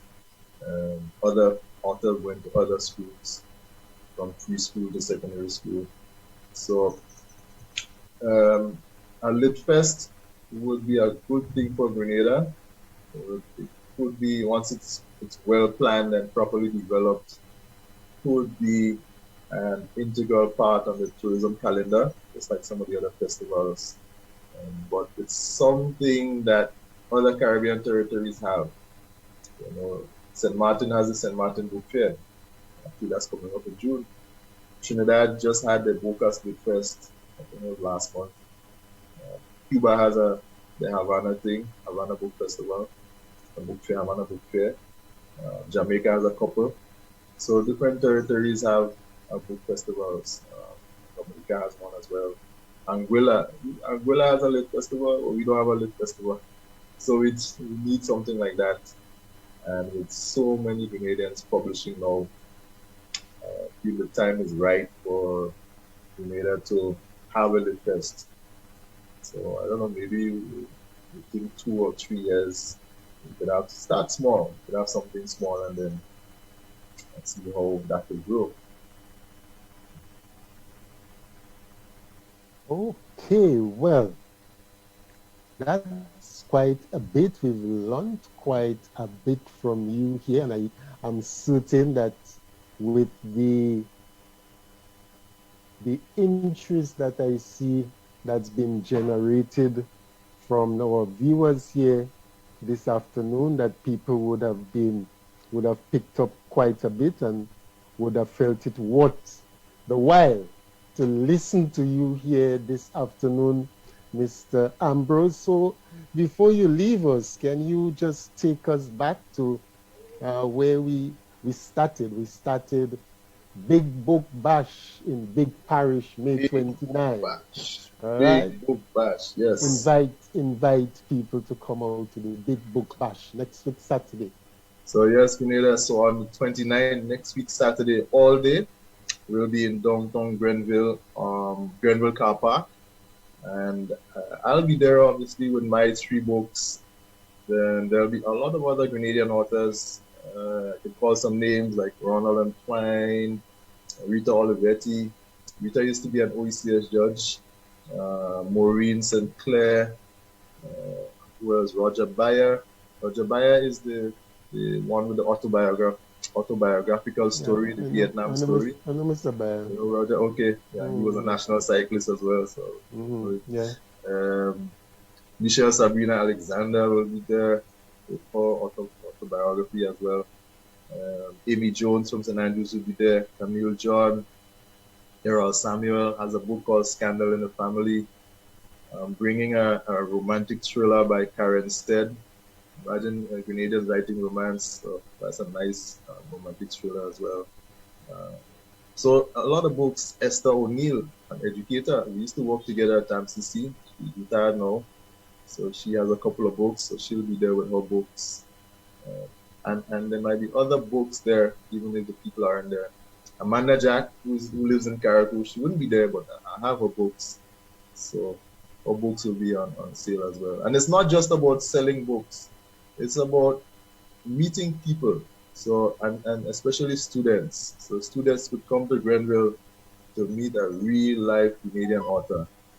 So we have to show students that Canadians have published books as well. It's not just about books from Trinidad or Jamaica. A lot of the books in our literature curriculum, any Caribbean book in our literature curriculum come out of other Caribbean territories. And I don't know, I think Grenada has to change that. Okay. Yeah. Now, almost every time you open your mouth and you speak and say something, a thought comes for another question, as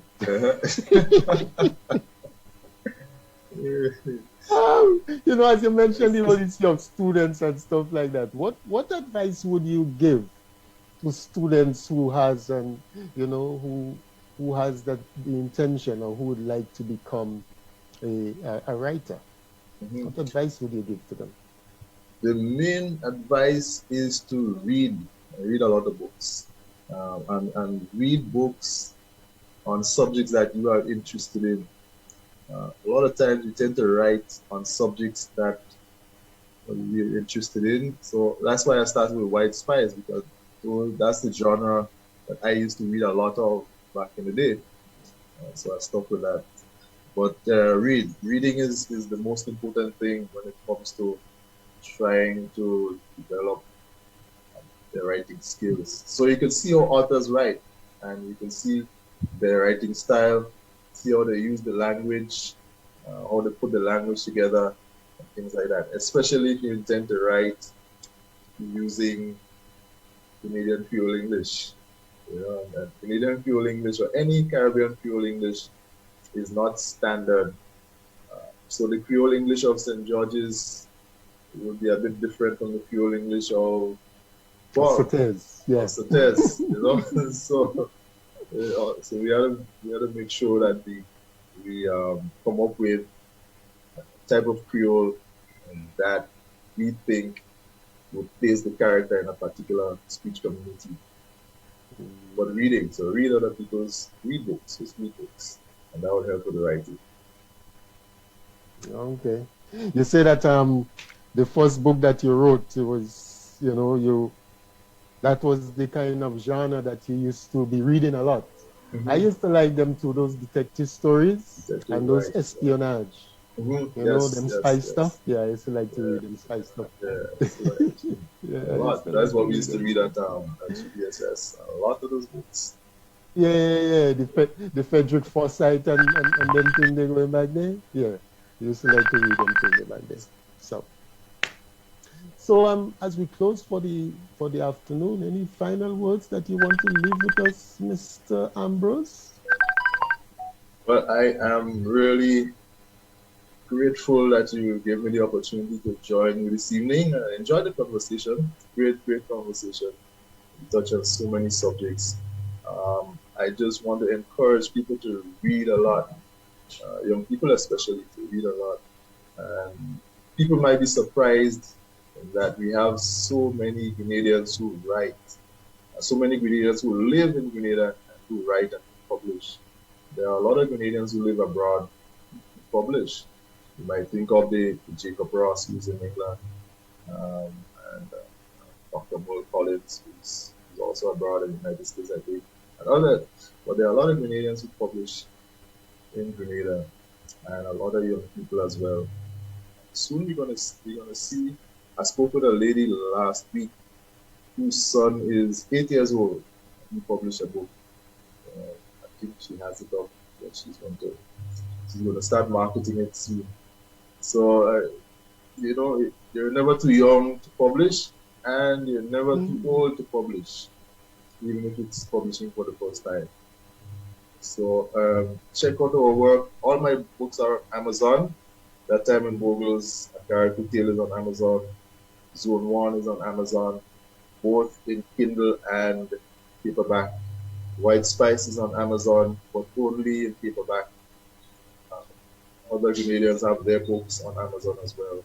So even if you are not in Grenada and you can't get a hard copy and a signed copy from us, you can still get Grenadian titles on Amazon and perhaps other platforms as well.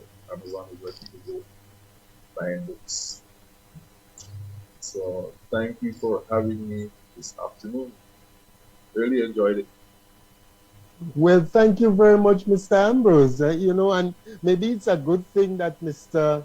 Baptiste chose not to join us this afternoon, because I don't think I would have been able to cover all that stuff that I was able to cover with you. You know, if Mr. Baptiste was alone.